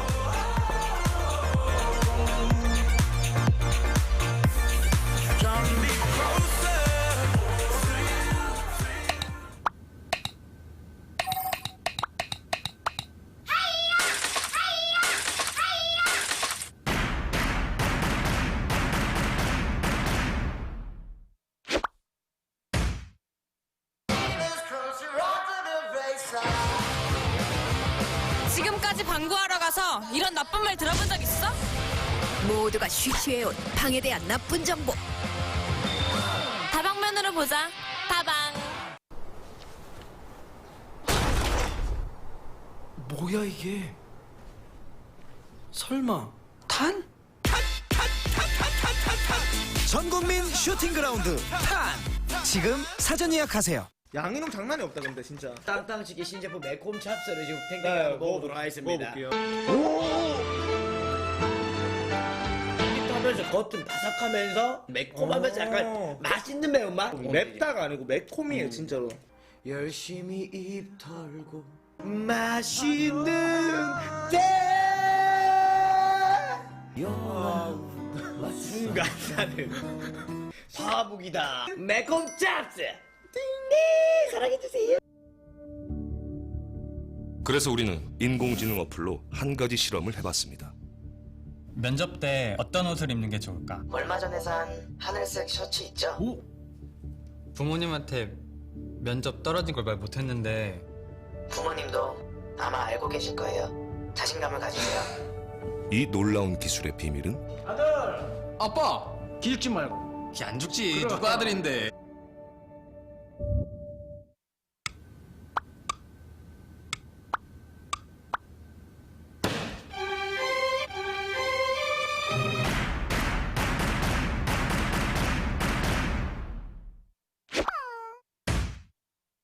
한영으로 박대세입니다. 한영으로 박대세. 잠시만 시청자 올라가는 소리가 들리네요. 다 삭제되기 때문에 오로라민 씨. 잠시만요. 아니 성인이니까요. 짠하고 뭔가 기분 좀 나 있다. 나 있다. 나는 왜 피는지 이해가 안 되는 게 좋으면 그뿐이야. 더 좋아하면 인생 고달퍼. 맞아요 형님. 나 아직 그 여자 못 잊었어? 매장된다. 그건 맞아. 피부도 좋구만. 야 이거 잘 나온다 진짜. 냄새가 나. 어두운 곳에 숨은 냄새를 풍기는 바로 너! 바로 너! 원인은 쾌쾌한 에어컨 냄새. 신제품 페브리즈 차량용으로 상쾌하게. 차량용. 빛의 힘을 보여드리죠. 반갑네. 얘들아, 힘을 빌려줘.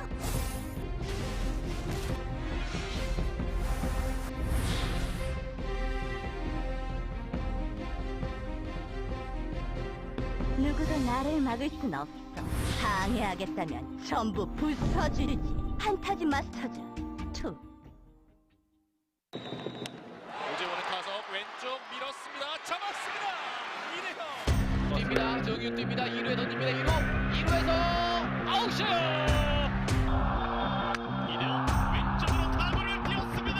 다시 한번 뻗어갑니다. 담장을 넘습니다. 이대형의 투런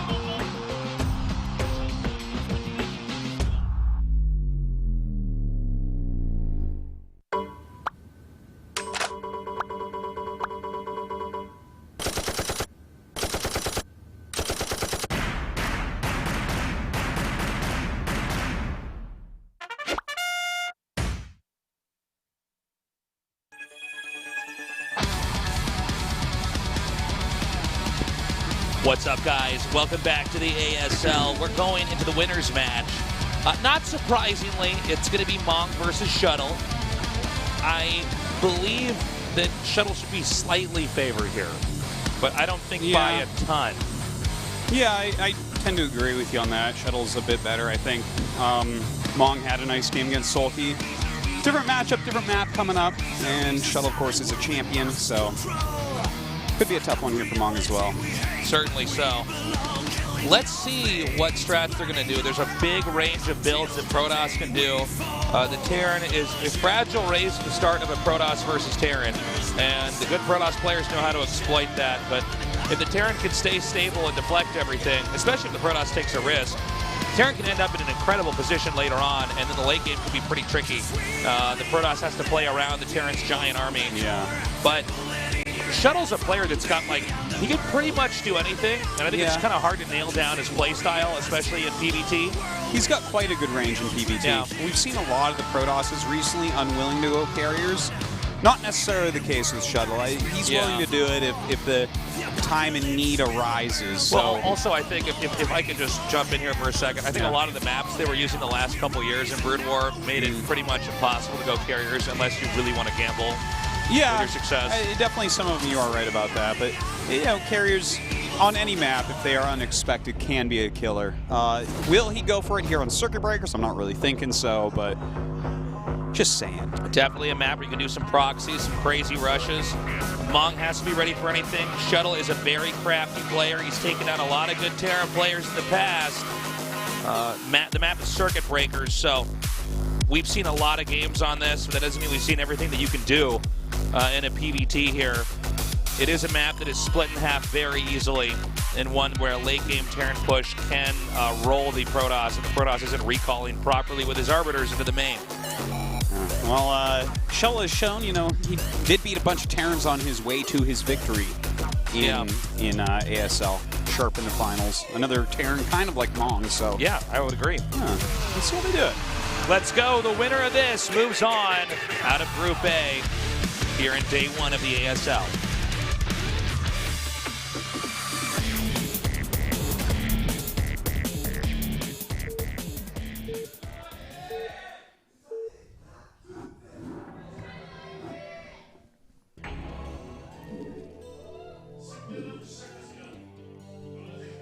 So this is a one-on-one map. They're going to know each other's spawns. In the bottom left, in the yellow, our Protoss player, Shuttle. And his opponent here in the upper right, in the orange, our Terran player, Mong, who's staying hydrated. I swear he's gone through more than half that bottle in like the last. That was look full at at that. the beginning of the last one. Look What at is that. that Whoa. even? This is a PvT, man. You're eventually going to have to pee. PVT. Yeah. Wow. All right. No, that was a lot that he just drank. I would not actually recommend drinking that much before the start of a match like this. No. I mean, I'm not even trying to just be funny here. This is a matchup that can go on for a long time. Oh, yeah. This is like... You could have This an is hour-long actually TVP. sometimes the longest matchup in the game. And TVT can happen like that too, but I mean, you definitely want to be comfortable sitting there for possibly an hour to 45 minutes. The game can end in 10, but I'm just saying, you know. Well, maybe he has a rush build planned. He needs that extra that's sugar the tell, in the system right now. He needs those electrolytes. I would definitely, if I were Shuttle, be glancing over. I'm like, okay, he's drinking a lot. Like, that was a lot. I got to defend early. Yeah. No Nexus first We're for me. going Robo right away and just taking a safe base. Yeah. So, TVP has changed, not like too much from the old days when StarCraft 1 was at its prime, but it has changed somewhat. Like, for instance, we see a lot more just barracks expands. He's not going to be doing one this game. You'd see the barracks out front. But a lot more, like, 4-factory play. Yeah. But it's, overall, it's basically the same beast from the Terran side. This was the matchup that really started teaching both of these races how complex the builds can get on both sides. This was the first matchup to solve the first, what people would think would be an obvious imbalance, but it turned out it wasn't. There was an answer in the game all along, which was that, well, how do you stop a Zealot? Because a Marine is so weak to a Zealot. And then if the initial reaction was, okay, well, now look at this. And you guys got to understand, people did not know what micro was. You'd see somebody like kiting a Marine, and they're like, whoa, look, he's so good, the Marine's not getting hit. But then the next answer was actually, check this out, I have 2 depots and a barracks anyways, why don't I just wall in? And then it's been moving forward from that for like 19 years, where now the Terrans have their buildings set up in such a way that Marines can move through certain spots around the buildings and the Zealots can't. It's actually generally worse nowadays to wall in than to just have a good sim city, because it takes your SCVs longer to get there. And there's even rushes that are built to damage that. And a lot of times you just rather have a few extra early Marines. It kind of adds a level of stability to Terran. You don't necessarily need to focus so much on getting like more quicker factories out. So yeah, it's kind of cool the way that it has evolved over time, watching it go all the way from people not knowing that you should mech to not even walling in anymore. Yeah, and even for the Protoss, the point where they had to learn, okay, I can't just like rush with Zealots, then I guess I have to accept the fact he's going to turtle and go mech himself, so I have to start expanding like I'm Zerg. And then to get to the point where like we have to make pylon walls everywhere because vultures are scary. Yeah. So it's kind of funny. Now Protoss has to wall. Yeah, now Protoss is wall. It's just it's come like such a far way. By the way, completely different openers here. The Protoss has not actually scouted. No. The Terran scouted the bottom right. And in the upper left. He sees that there is no Nexus. And I was saying that this was a one-on-one map, and I'm totally wrong here. I'm sorry, guys. I was actually I was thinking of a completely different map that looks like this right when the game starts. So sorry about that. That's okay. The tile set here was making me think of something else. This is a 4-player map. So he scouted the other locations, and only now is Protoss going to scout this coming up here. But Protoss went for a very middle-of-the-road build. He's just going to go ahead and try to expand. We already see that pylon wall beginning to come up here to slow down the circulation of vultures coming out. He'll need to get that up enough so that he completely blocks it off. Of course, if you get even 2 vultures in a Protoss base, that can be not game-ending damage, but pretty critical damage for sure. Now, the SCV had a pretty good scout on, but doesn't get to see exactly what the tech is. It is just going to be a robo, so probably not anything too crazy coming out of shuttle, but it could do something like a Reaver drop. Terran's going to do a pretty modest expand build here. The Protoss, when they get range, they try to get the Dragoons out there and try to see if they can't do any damage early on. Occasionally, and to be frank, at this level of play, very rarely, they could just kill the Terran. You got to be very careful on both sides. The Dragoons are hard to control, but they're pretty beefy. The Terran units have a lot of tools at their disposal to kill the Protoss, but at the same time, if they get cornered in a certain way, they can be picked off as well. There's a couple Dragoons out here. This is just like a very light contain/pressure. So he's picked off a mine. He's kind of pushing everything back a bit, but he's not really going to commit heavily into this. Terran has enough that there's no way to actually kill him, especially without an observer. Yeah, there's no way. He's basically controlling this bridge here, and any units he shaves off here is good. And so this is going to allow the vultures to go around, however. And you got to be careful, because if the vultures go around and plant mines behind you, when you're walking back home, you lose all your Dragoons. And the Terran can do a lot of different things to win the game from there. So these vultures are coming back. It looks like Shuttle should be ready, and he should have an observer popping out here momentarily. Okay, he's got to get that observatory first. He's walking those mines staceless. That's exactly what I was talking about. Yeah. He left a little bit too late. I did like the poking at the bridge, but if you're going to leave greedily late and lose a Dragoon on the walk home, possibly even 2, obviously that's not going to be something that pays off very well. Okay, so he makes one more pylon up here. He wants to make absolutely certain. I think he's going to have to cancel that. Can the Dragoon get out of there? Yeah, it can get out, but I think he will cancel. You're right about that. That was just like an emergency to make sure that the 2 vultures came in. Like, if he hadn't made that and speed finished right at that millisecond. Yeah.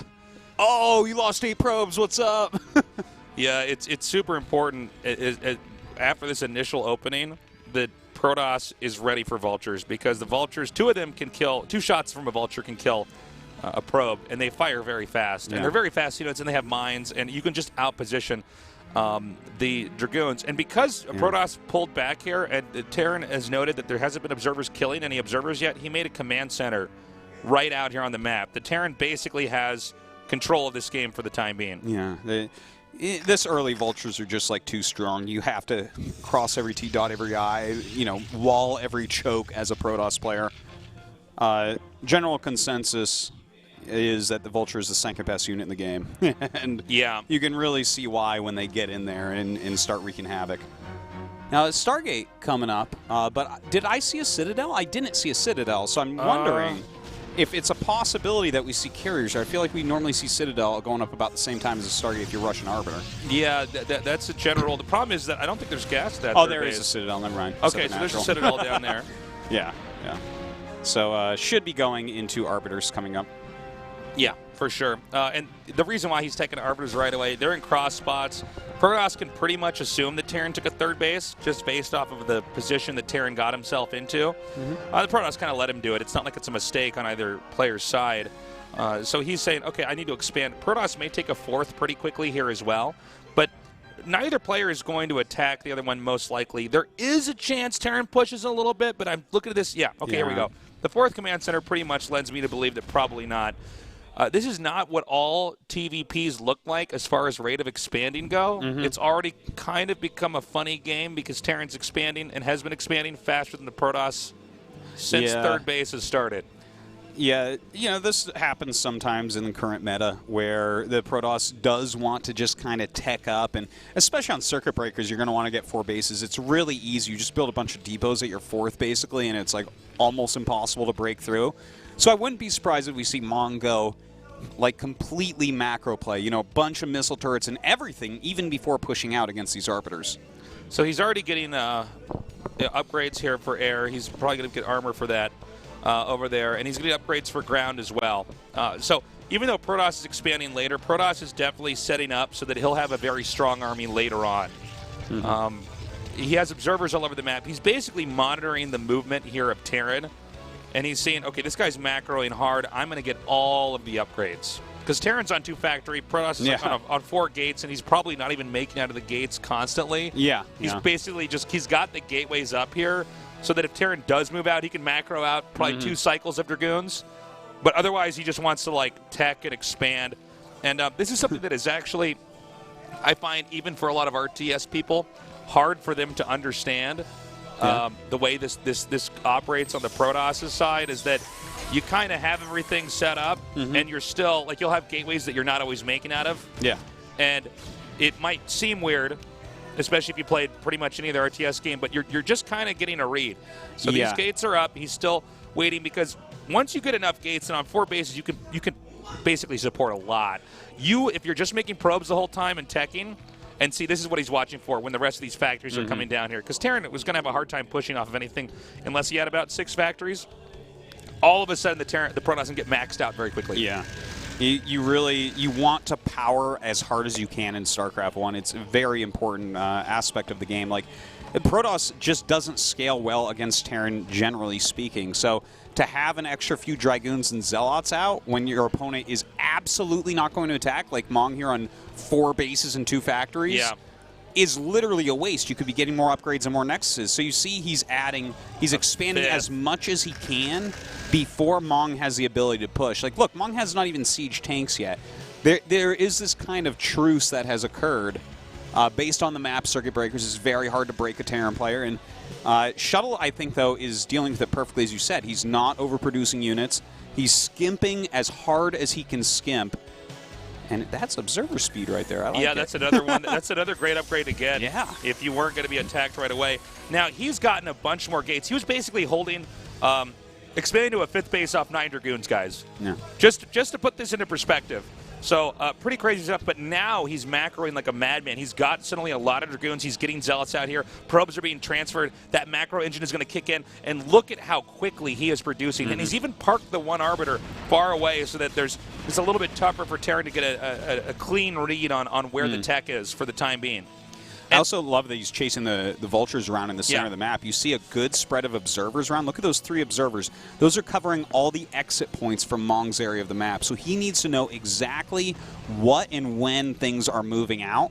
And by just removing these spider mines in the center, if he can keep those out, his army flow, his army movements can be really fluid.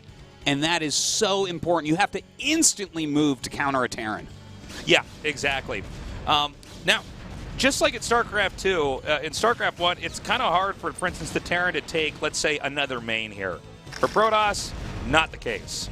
Thank God for Protoss in that regard, because it would be so hard for them to combat a Terran. The Protoss has a very fluid army, and I know this might sound confusing because you see vultures moving around. Tanks are not fast, speedy units. You have to really babysit them to get them in the right position. Protoss now sets up for the contain. This is going to make Terran have to work to get into the middle of the map. And the middle of the map is wide and open. There's no trees here. There's no, like, ledges. And in fact, because he's maxed out so fast, he's going to try to come in here and kill off a lot of these tanks and see if he can't do a bust. This is risky. Yeah, like, I think he's going to This is like barbarian Protoss. Yeah. Like, this is... like, I like this initially, but when the vultures came up, this is when you need to pull back. Like, he picked off a lot of tanks. Ooh, he's going to get 3 more, which is kind of nice. So, in case this is confusing for you guys, like, why is Protoss suddenly doing this? Protoss is expanding to the bottom right and adding more gates, so he's hoping to come in here and take out a good chunk of Terran, so Terran doesn't get maxed out and have the ability to start to push. He's going to come tear through here, kill off as much as he can. Now, he's hemorrhaged a certain amount of units, but the more tanks that he kills, since Protoss is just making Zealots and Dragoons, it's okay to trade that in for tanks, because the tanks are what Terran's building up to the entire time. If Terran doesn't have a huge amount of siege tanks, they can't do anything. So resetting the siege tank count is like the most powerful thing you can do against mech. And he just reset it in a big way. He only lost 1 Arbiter. He did lose a solid amount of Dragoons, but I do like this push, considering he's taking his 6th right now. And as long as he adds a ton of gateways, Shuttle's in nice shape. I do not like sending the Arbiter in there, though. Oh, the Arbiter, when it went into die, I didn't like that. I was like, you probably should send that back. So this has put Terran in a tough spot. So Terran is actually going to try to respond anyways. And Shuttle's growth rate is some of the best I've ever seen in a PvT. He's taking the center left and the bottom right. And he's actually got cannons everywhere. But right now, Terran's pushed out and laid some mines, so let's see what Mong can do. This is incredibly risky for Mong to try to approach the game this way, but he may feel like he's been forced into this position. Mong's going to try to push out here, but if Protoss can swallow up this army and just engulf it in and take this all out, I think it's almost impossible for Terran to win. Yeah, like if he just saves this stuff, it's so good right now for Shuttle. Like coming up with these Zealots, ooh, this is going through the spider mines. You got to be very careful about that because it's like it's very clear in TVP. The Vultures counter the Zealots, and the Dragoons counter the Vultures, and the tanks counter the Dragoons. And it's just like that's the way it is. So you got to be careful what angle you're going in from. There are some good moves going on by Mong right now. He's laid a good amount of spider mines. He's got another set of siege tanks up there, so it's hard to flank correctly. And now some Vultures even going in towards that 1, 2, 3, 4, 5, 6, 7th base. Yeah. Now, I don't know. Protoss should have recall by now, but recall is normally the way you want to try to handle this. With the mines out on the map, because you want to try to recall your army on top of the tanks. Okay, but he EMPs it. Oh, he missed. Oh, did he miss? Yeah. Oh, that's funny. Stasis goes off right there, just running Zealots up this ramp as best he can. Of course, there is detection there, a few Zealots as well. Now, this is what I was worried about for Mong's sake. Even though Mong took out those bases, if Protoss has a foothold in one of the other mains, that is enough. And if he gets gateways up there, which he's doing now, that is more than enough. Well, now you have units flowing in from every which side, which makes it harder and harder for Terran to actually set up any pushes. Flanking mech is how you need to do it. But this is a lot of spider mines in great positions. The Observer's speed will help him out against that a little bit, but he's got to have the Dragoons in the right place. He's got to clear it quick because his 7th base is under attack. Now, these Vultures spilling in here, it's not just the Nexus that he can get, it's the fact that he can get so many of these probes. And as you can see, Vultures kill probes very, very quickly. And the more you get, it's a long way uphill to try to remake all those workers. And so that was a really nice play there. Terran is taking basically the last place that's realistic for Terran to take, which is the center right.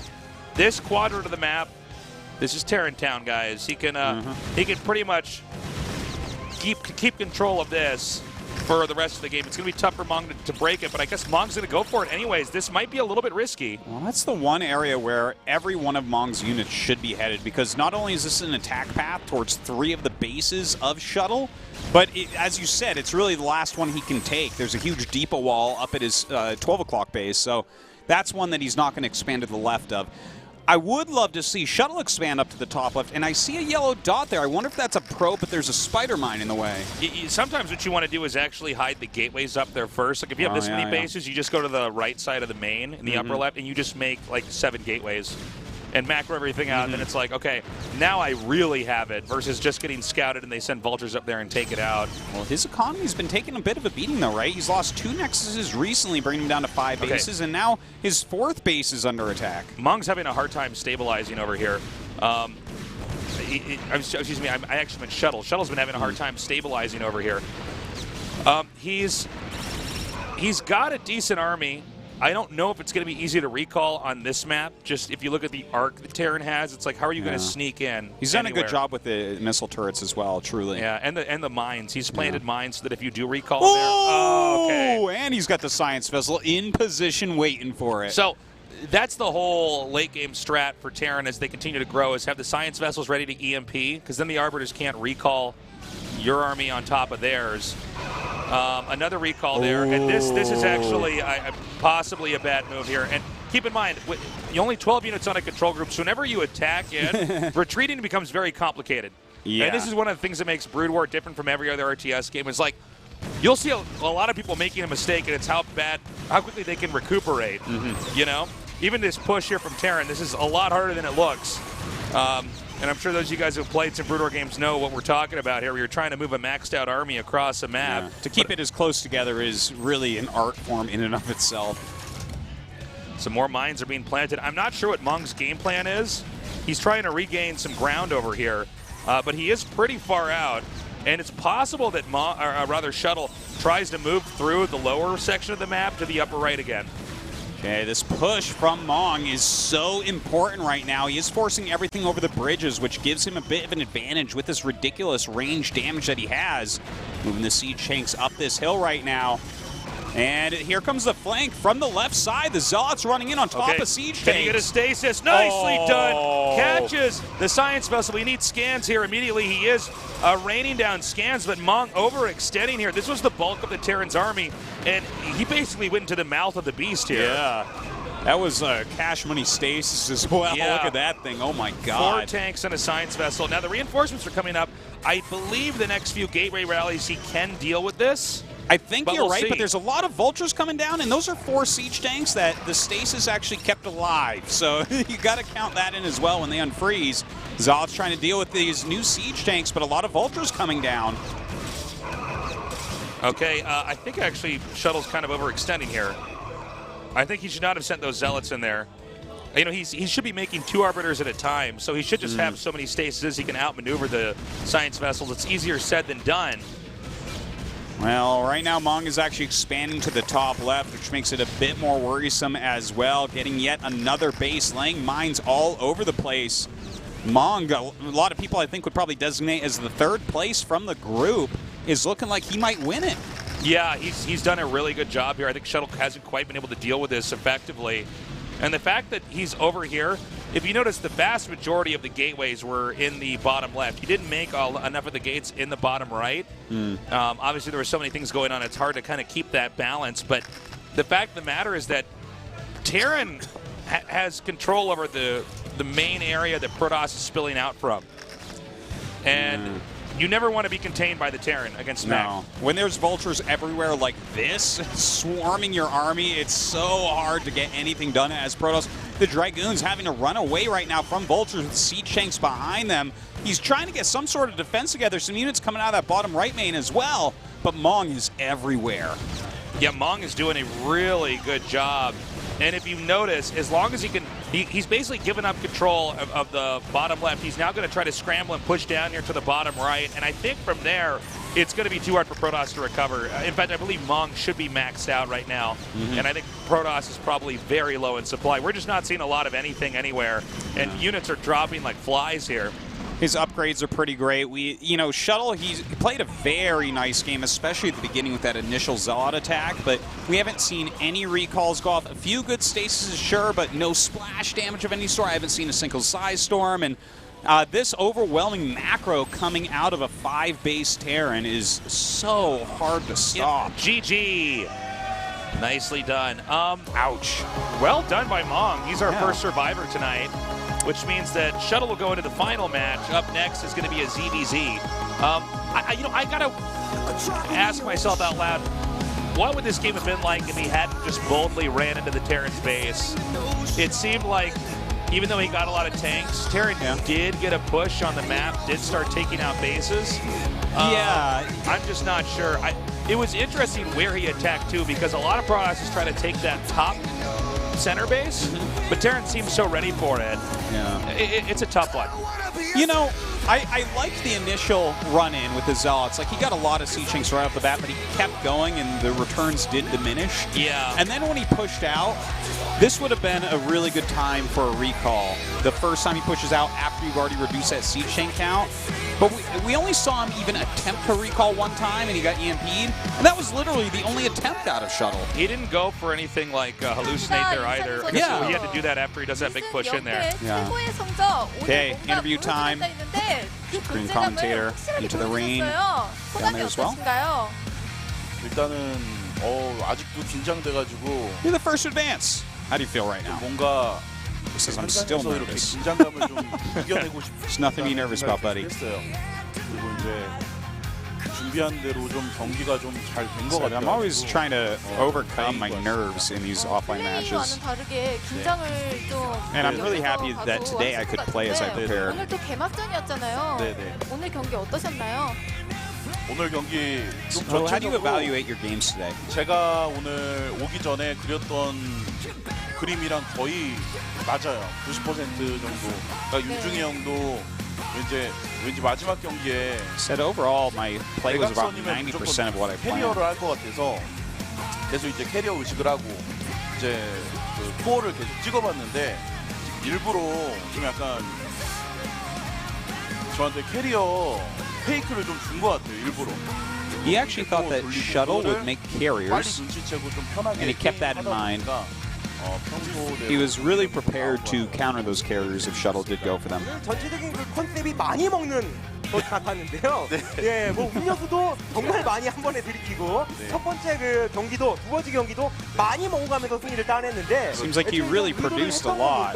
카멜롯에서의 저그 상대로는 많이 먹어야 된다. 뭐 이런 작전이었나요? 아무래도 많이 먹으라고 준 맵 같고 그 컨셉 자체가 좀 제가 연습한 그 카멜롯이나 서킷 같은 경우는 좀 많이 먹고 경기를 해야 테란이 좀 what about your strategy to mine a lot of gas and minerals against Zerg on Camelot? 의도한 건 아니지만 그렇게 된 것 같아요. 예, 1시 쪽 확장을 파괴를 하면서 7시 쪽 확장을 확인을 했을 때 완벽히 제거를 하지 못하게 되면서 그때는 조금은 당황스럽지 않았습니까? I didn't necessarily do it on purpose, but when you play against Zerg, it just seems like that's pretty good. 오바락 이제 마린 메딕을 쓰는 빌드는 이미 앞마당에 후속 병력들이 7시로 달리고 있어야 됐는데 그게 이제 아무래도 첫 게임이고 좀 긴장하다 보니까 그런 거기에서 talking about his marine medic play early on in the game.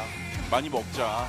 그때부터 그냥 당황하진 않고 더 해보자는 생각을 한 것 같아요. 예, 좀 강한 상대였던 김민철 선수를 좀 혼란스러울 수 있는 그런 상황에서 잘 잡아냈기 때문에 김민철 Didn't really go as I expected, but games were longer games. 16강에 오르게 되면서 And in the end, I kind of managed the games well and was able to win. 아까 일부러 말 안 했어요. 저는 오늘 올라갈 것 같아서 오늘 오자마자 좀 약간 감이 너무 좋았거든요.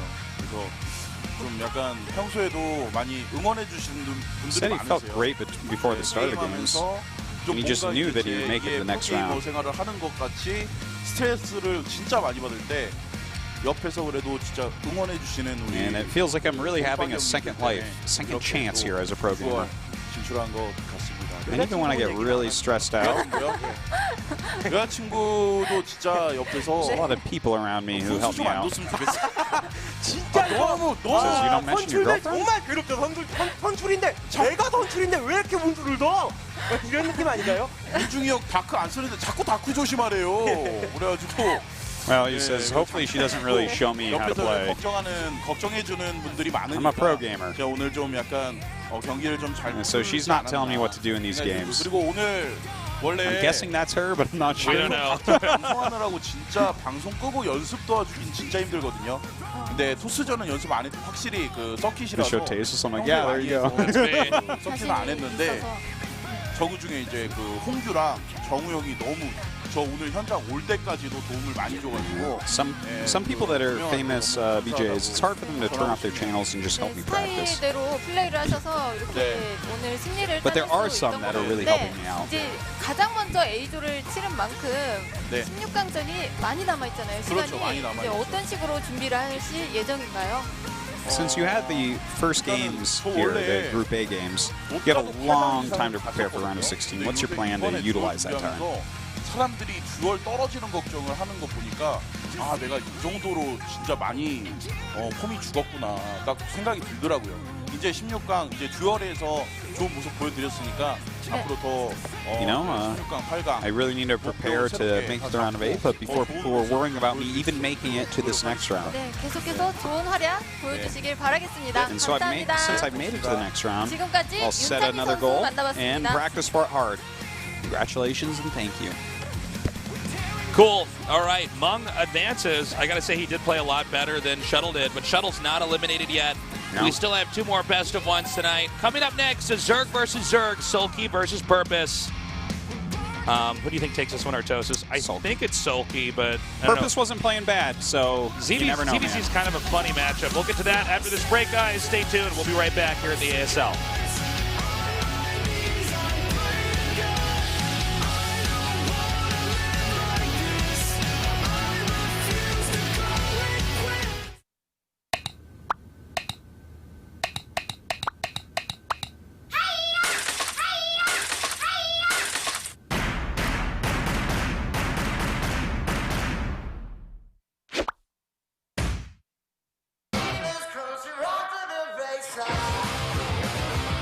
지금까지 방구하러 가서 이런 나쁜 말 들어본 적 있어?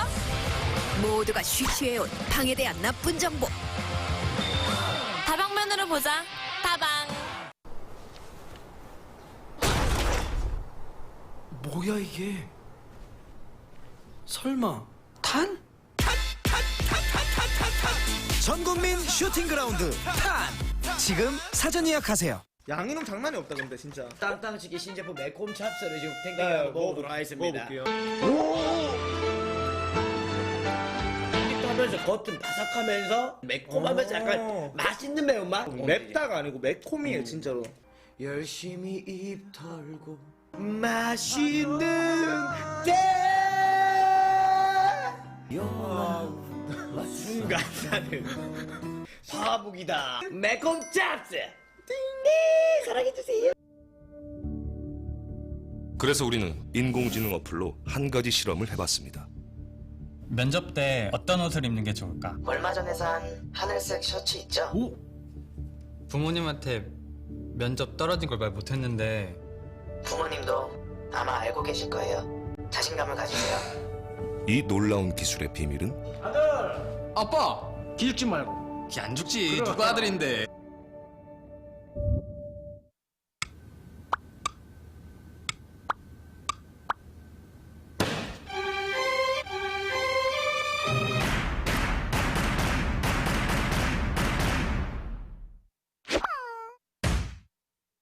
그 제 아이디를 추가를 하면은 제가 나와요. 사연 주세요.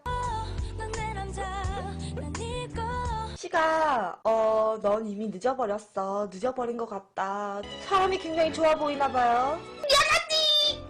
야, 니 용기를 좀 가지고 먼저 고백을 해봐라. 온 과에 붙인다. 뭉청아. 오빠야, 그기 애면 너는 그의 촉촉한 목소리. 냄새가 나. 어두운 곳에 숨은 냄새를 풍기는 바로 너! 바로 너! 원인은 쾌쾌한 에어컨 냄새. 신제품 페브리즈 차량용으로 상쾌하게. 차량용. 빛의 힘을 보여드리죠. 반갑네. 얘들아, 힘을 빌려줘.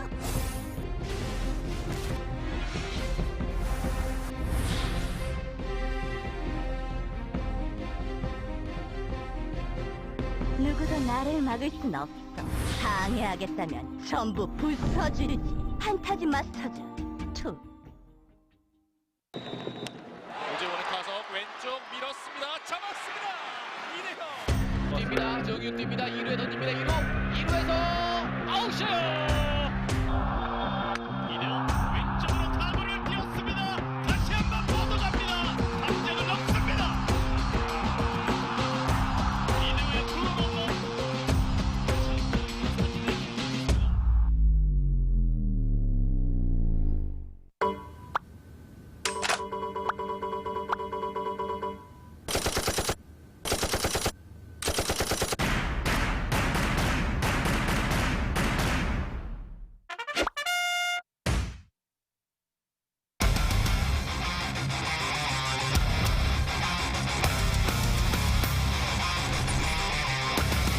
Welcome back to the ASL. It's time for the losers match, Sulky versus Purpose. So, Sulky, I think, no matter what version of StarCraft you've been following, or if you're just brand new, Sulky was great in StarCraft 2. He was great in StarCraft 1. This guy is a jack of all trades in RTS. Yeah. Purpose is brand new to this tournament. He's much younger than everybody else. He's only, I believe, 20 or 21. Yeah. He's not played with stakes this high, and I don't think he did a bad job against Shuttle. He was definitely beaten handily by him, but I thought Shuttle was pretty brilliant in his PvZ. Yeah. But we don't know how he'll fare in his ZVZ. This matchup, and we'll explore this more when the game starts up, it operates on a very tight level. Yeah, it's how do I put this? There's a little, we used to call it back again in the glory days of StarCraft 1 when it was like just at full throttle. We used to call it rock, paper, scissors, Jadong. because it was like rock, paper, scissors builds a lot of the time, and then Jaedong was like a wrench thrown into it. Didn't matter what build he did. Well, Jaedong kind of proved that it actually ended up not being a rock, paper, scissors build, was what was funny about it. He was the only one that could do that at the time. And, I think a lot of Zergs have caught up. Yeah, it's not completely rock, paper, scissors at this point, but there are definitely advantages. Like, you do a rush against someone who goes hatchery first. Okay, that's probably going to end up being an advantage. But the thing is, there's not, like in StarCraft 2, there's Banelings that fudge math, there's Roaches that fudge math, and there's Queens that fudge math. Here, it's math, right? Here, it's like, okay, well, you have more Zerglings than me. This is an issue. How do we deal with this? There are also modes you can outmaneuver them with mutas. You can actually outmicro their Scourge.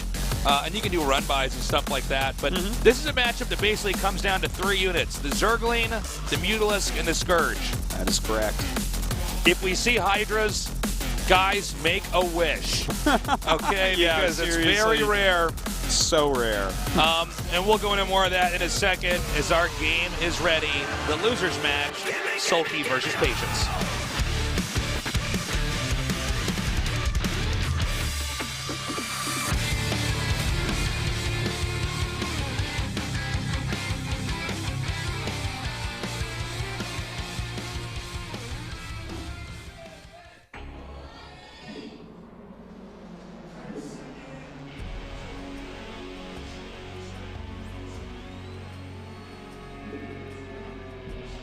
In the upper right, in the brown, it's Sulky.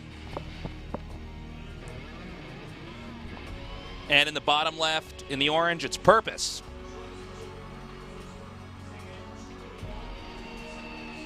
Cross spawns here once again. Definitely can impact the travel distance. So this was something that people started getting the hang of early on in ZVZ, and it was a question that I think a lot of Zerg players had to wrestle with, was like, what do we do about the Mutalisk? Hold on, I'm writing down his social security number so I can get a credit card. What is this guy doing? It's like when people encountered the Mutalisk in ZVZ, the fact that it's so fast, it's pretty cheap too. And especially when people started getting very, very good at controlling it, it was like, well, can you actually get? Do you want to try to get any of their unit composition? I mean, you get Zerglings because you have an excess in minerals, and you can try to run by the mutas. And people would experiment with a lot of these Hydra builds really early on, and occasionally we'd see 1 or 2 of them win, where you try to get Hydras out and expand, and you push at the right time. But the answer is pretty much, no, you should be going for Ling Muta. Yeah. It's really good. And then where do you go from there? Well, I guess you upgrade the Mutalisks. Yeah, get that's armor right. for them. And get more gas so you can get more Mutalisks. There's a lot more to it than that, but to sum it up in the shortest way possible, that's it. It's a race to Mutalisks, or to try to get enough Lings that you kill them before Mutalisks. And every once in a blue moon, you can see a little bit more than that. It's pretty rare, but if there gets to be enough bases and no one's really able to kill each other, you could see a Devourer. You could see additional Mutalisk upgrades. You could even see Plague. But that is, I think, since we've been casting StarCraft 1 again, we've seen 1 ZVZ that got into a hive. Yeah, you could get Ensnare. It's possible. There's some funny stuff you can do that's to try to be a catch-all to get the mutas, but because the mutas are so important, you're really probably just going to be spending gas on Mutalisks. Yeah. Then there become all these games about trying to outposition their Mutalisks and how to engage them. Now, in this game, we've had actually a pretty passive opener. They both went for quick expands. That's not too shocking. It's a very big map with 4 starting locations. It's going to be Sulky with his Lings coming out first, and he did get 6 of them, something we definitely want to watch for, but he only sends 3. Okay, so kind of middle of the road right there, sending him towards all the different bases, going to scout out exactly where his opponent is and what he's going to be doing. Creep Colony, rather quickly coming up here, just playing it very safe, his purpose. And not too surprised, he did try a macro game against Shuttle, so yeah, trying to just make sure he's not dying. A lot of times a strategy for pros can be to rush newer players because they are more likely to crumble under pressure. Now he's making one Sunken Colony over here. Now he actually had the drones at the ramp. He wants to try to deny scouting. Now, that doesn't look like much happened, but softening that sunken colony up is actually a pretty big deal. Yeah. If he wants to, he can try to dive in there later on and try to kill it. And that has also possibly caused Zerg to make another creep colony here. I need to hit up Day1 to get a lot more of the details of this, because this is like such a complex match with such a small number of units. And it looks like because he damaged that, he actually does get the kill on it and run away while sending 2 Lings in here. And this was the harass stuff we were talking about. I think it's pretty intense early on in a ZVZ. There's a couple Zerglings popping out and hasn't lost a drone to that, so that's pretty nice. He does have that second sunken colony going to be finishing up in the natural, so still has solid defense. But Sulky with such a nice scout. Yeah, he's going to continue to try to keep this harass on here. And a lot of times when you see people watch a ZVZ, people will be like, well, there's nothing happening. They're teching the mutas. And it's like, no, there's a lot of little things going on here early on. Kills a drone. Getting 1 drone is huge. Zergs don't ever rely on a ton of drones, and especially not in a matchup like this. So if you get like 1 drone, you might have killed off like 8% of all their workers. Yeah, so. yeah. And if they have to make another drone to replace it, that is 2 less Zerglings. And if you have more Zerglings, your Zerglings probably are going to win. So he wants to keep this focused on the ramp here. He's basically held off most of the rush, although there are more Zerglings rallying up outside the base here of Purpose. Purpose is going to get another creep colony. Now you note that Sulky doesn't have any creep colonies because he's been the aggressor. Yeah. So in some ways he can be doubly ahead in a moment like this. Now the Lings may, okay, he tried to actually sneak in there. Now he's going to hit the extractor. He's trying to see, okay, if he gets rid of the gas, that's less mutas, goes around. Now this is kind of crazy because he's probably going to get boxed in yeah, here. he really is getting... Oh, got back out. Nice. He only loses 1 extra one, it looks like, right there.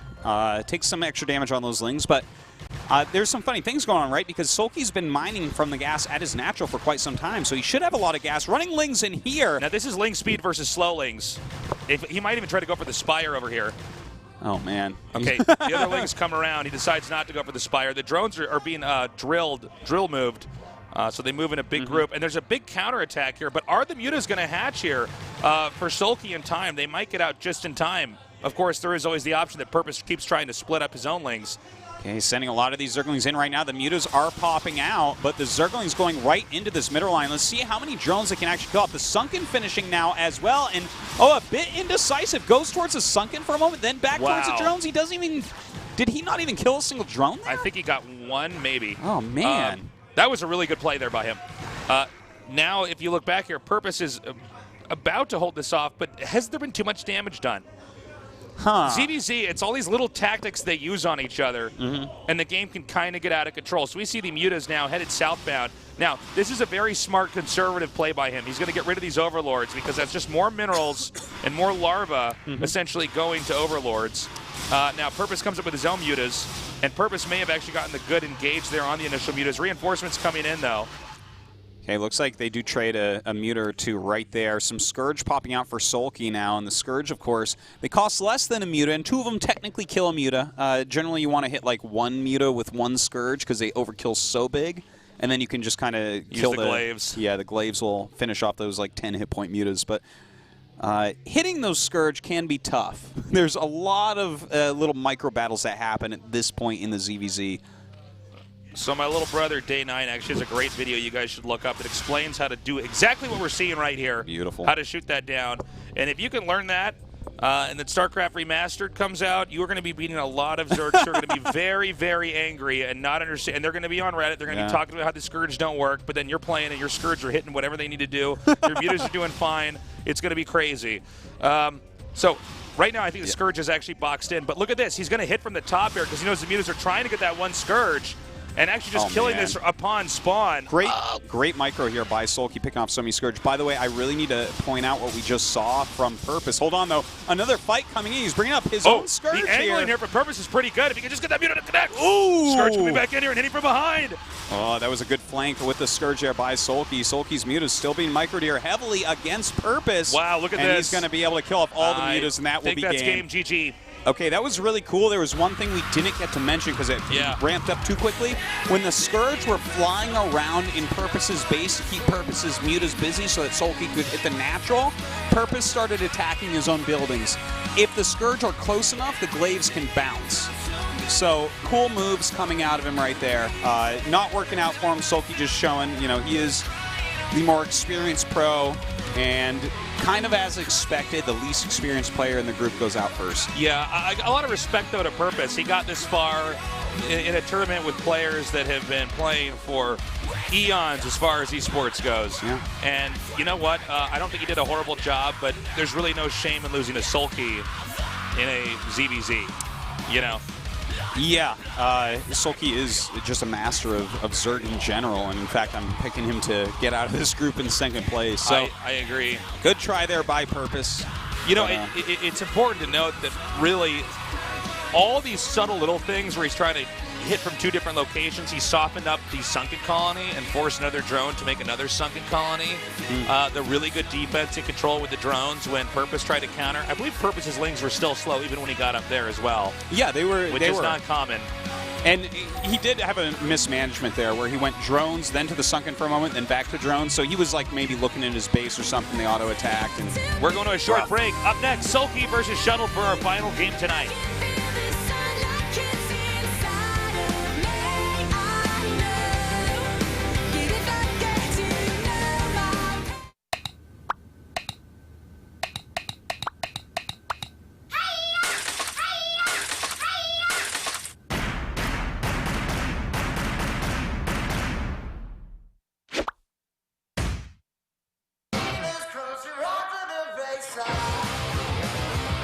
지금까지 방구하러 가서 이런 나쁜 말 들어본 적 있어? 모두가 쉬쉬해온 방에 대한 나쁜 정보. 다방면으로 보자. 다방. 뭐야 이게? 설마 탄? 전국민 슈팅 그라운드 탄! 지금 사전 예약하세요. 양이놈 장난이 없다 근데 진짜. 땅땅치기 신제품 매콤 찹스를 지금 탱탱하게 먹어보도록 하겠습니다. 먹어볼게요. 하면서 겉은 바삭하면서 매콤하면서 약간 맛있는 매운맛? 맵다가 아니고 매콤이에요 진짜로. 열심히 입 털고 맛있는 때 순간 나는 화북이다. 매콤 찹스 네 사랑해주세요. 그래서 우리는 인공지능 어플로 한 가지 실험을 해봤습니다. 면접 때 어떤 옷을 입는 게 좋을까? 얼마 전에 산 하늘색 셔츠 있죠? 오? 부모님한테 면접 떨어진 걸 말 못했는데 부모님도 아마 알고 계실 거예요. 자신감을 가지세요. 이 놀라운 기술의 비밀은 아들! 아빠! 기죽지 말고. 안 죽지. 누가 아들인데.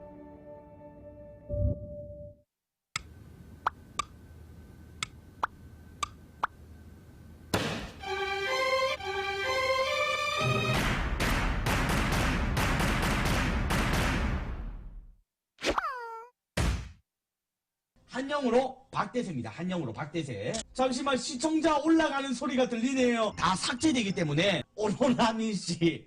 잠시만요. 아니 성인이니까요. 짠하고 뭔가 기분 좀 나 있다. 나 있다.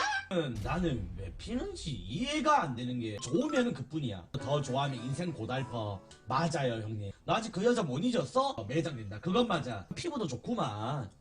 아 이거 잘 나온다 진짜. 냄새가 나. 어두운 곳에 숨은 냄새를 풍기는 바로 너! 바로 너! 원인은 쾌쾌한 에어컨 냄새. 신제품 페브리즈 차량용으로 상쾌하게. 차량용. 빛의 힘을 보여드리죠. 반갑네. 얘들아, 힘을 빌려줘.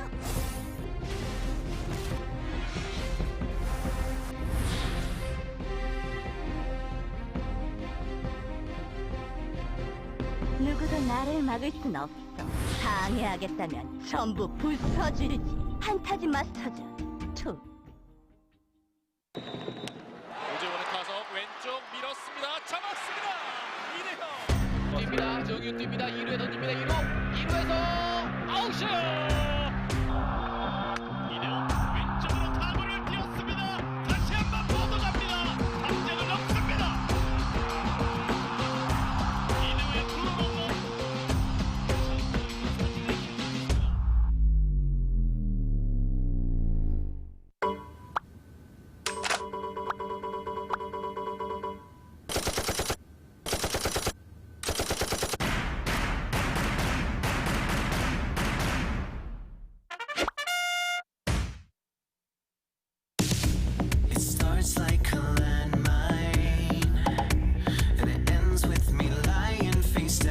final game tonight at the ASL.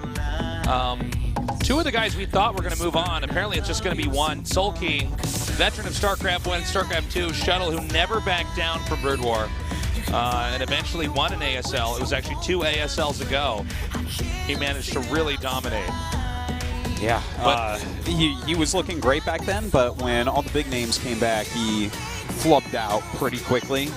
And we did just see him lose to Mong. He played pretty well in the beginning and then just couldn't carry it through. So, like, Shuttle's a good player. He's been a good player for a very long time.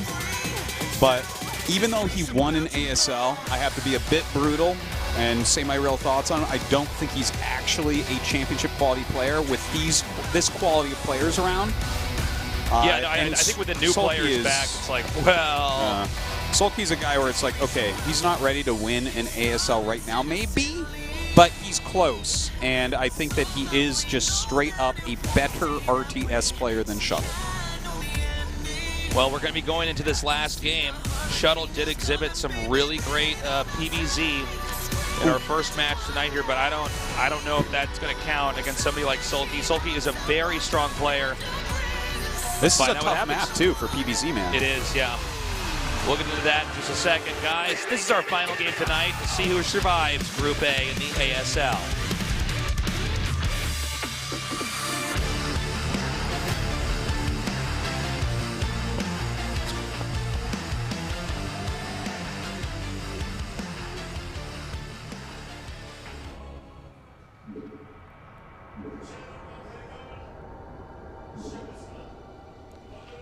In the center left, in the orange, Sulky.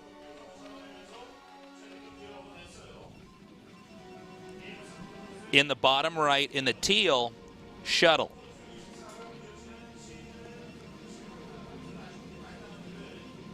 Okay, so number one thing I'm interested in this game is what does Shuttle do as his opener, right? Because you can go to the back where it's kind of safe, right? But that's minerals. I guess you could pylon jump and do something like that with your Nexus, or you can go to the front. It's like a little bit open and stuff, but you know, it can definitely be a tough map for PvZ. Certainly. Important to note, guys, is that even though we normally see the Protosses either expand with a gateway or a forge, there's actually a lot of other stuff they can do. It's really hard to pull off, and a lot of it's map dependent. And we're seeing the pylon in the main, which already tells us he's going to go for something a little bit unorthodox. Now, this is most certainly a response to this map. Yeah, and we're seeing a gateway. Now, will he get a second gate? I think that's what he's going to do, but I'm not sure. Wouldn't be too surprised. Last time we saw Rain play on this map, that was his strategy of choice. Yeah. But, you know, it can be pretty hard, and Sulky's kind of a master at diffusing things like this. In fact, if I recall correctly, I saw a game here where Sulky just masslings and dismantled a Protoss that was trying to move out with a 2-gate strategy. Looks like it's going to be a 1-gate pressure build. I don't think we've gotten gas taken yet. It's kind of hard to see on the minimap with the teal. No, I think that's actually no, it hasn't been acquired yet. That's a slightly lesser teal on the gas, so yeah, I would say. Yeah. Now, he's just using the probe here. You could be really abusive with workers to try to block this for a long time. I don't think he makes a pylon, but he has the minerals he could. In fact, he's staying for long enough. I'm almost thinking he is. Maybe. All right. No. No forge yet. So it looks like it's a pressure build. No gas yet, so it looks like it's an expand build with pressure. Does he expand behind so he can hold that ramp easily? I'm feeling like it's definitely a yes. Wow. It's just like trying to wall in is pretty tough. He's getting a gas. Do you think that this gas? I think he's still going to expand tasteless. I think he's teching while expanding without cannons is what it is. Yeah, yeah. And so if the drone comes and gets your gas there, then it's like that's kind of annoying. Yeah. Right? Well, if the drone comes and takes your gas, then you're like, oh, now I lose. Yeah. Okay. So. This is a very, very tough build for Protoss to play with. And it's off a Zerg that's going to be double expanding. And that's a pylon, or is that a core? Yeah, that's a pylon. didn't think it had that kind of range, but oh, this is StarCraft 1 it's hard to tell sometimes. So is that a pylon? Is that another pylon, or is that a core? So another pylon? I'm like, funny. what? Sometimes you'll be surprised at the range that something has on this. So we second guess ourselves sometimes. That is so bad. It's called hold position, bro. I don't think he had that in the right spot. No. Even early game, there's a lot going on. Now, the Lings should not be able to do that much, but you just don't want these Lings in here. And if the Zerg keeps making Lings, they can start to spill in. He knew that that's where the Stargate was going to be planted. Yeah, it's pretty obvious what that probe is up to. Yeah. And I believe you just started that down there. Yeah, you may as well. Like, you're not going to kill the Zerglings before they get to scout everything. Like, even when you get a Dragoon out, it'll take a little bit, so... just chase them around with a single Zealot right now. He's got to hold that top ramp. You can't be letting more Lings in, as Ling speed is going to be completing soon, because that is just death. So he's eventually going to chase us out. The problem is that once you get past the player's ramp, you have such an insane area to try to defend. These Lings can go kind of anywhere and be okay. Looks like he should be able to get... No, I guess not. I thought he was going to get that last shot off. Not quite. So there's a Nexus being made. I already don't like this position for the Protoss. Zerg is basically doing everything he wants to do. I think if this had not gotten scouted as easily. Wow. So funny. Too much RNG in this game. Actually, with a missed shot there. Damn upside down ramps. Okay, finally gets rid of the Zergling. Okay, he has a Stargate on the way. Let's just wipe our hands, start over. Okay, Shuttle, keep calm here. Let's see what you can do with that Corsair. So one of the biggest dilemmas for Protoss is that he doesn't have a second gas. Now you might be saying, well, the Zerg doesn't have a second gas yet. Well, that's true, but the Zerg doesn't need the second gas the same way the Protoss does. Not to mention the Zerg has 2 bases, so the Zerg can get the second gas when the Zerg feels like it.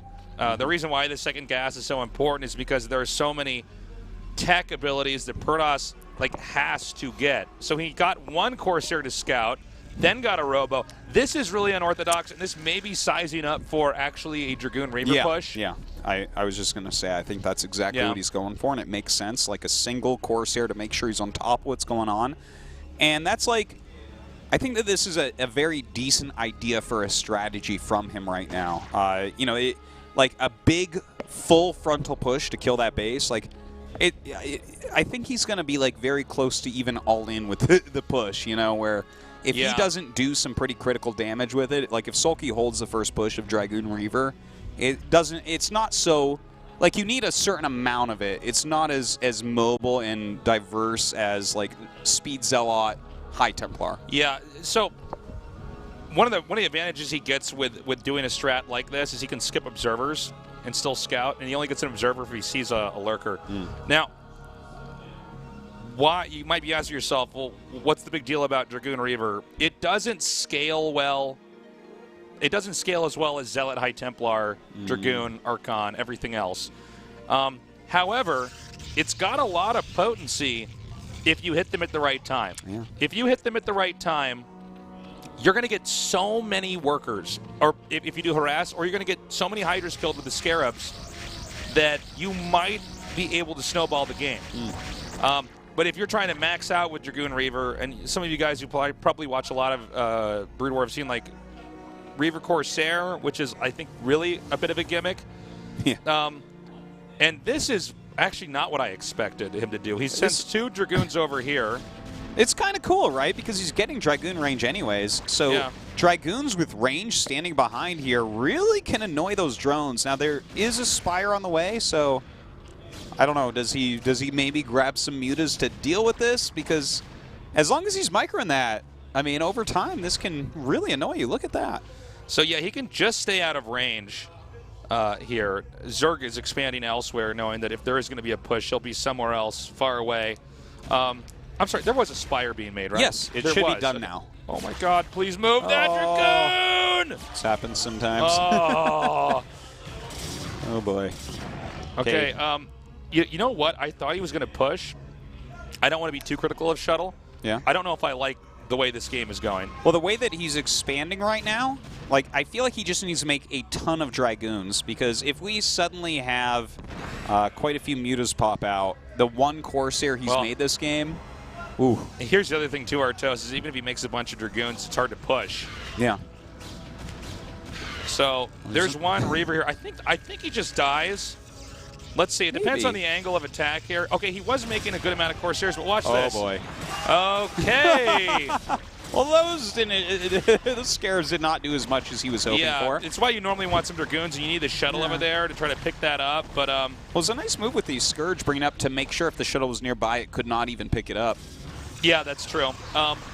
Yeah, I just don't know. This is, I think, not a great strategy that was selected to be used here. I think it's a tough map for Protoss sometimes. I see now. He actually made quite a few more Corsairs that we didn't see earlier on. Yeah. Maybe because a Spire was on the way and he didn't see too many Hydras that he felt like, okay, I'll just counter possible Mutas, but that just gives Sulky like a huge ground advantage. Yeah, and Hydras are basically more robust than, you know, if let's say you're going Dragoon Reaver or it's not hard. Now the shuttle's coming back over here. He's probably going to be making more Reaver. Yeah, there's one more Reaver out here. He kind of has to do this. But this is not hard for Zerg from here.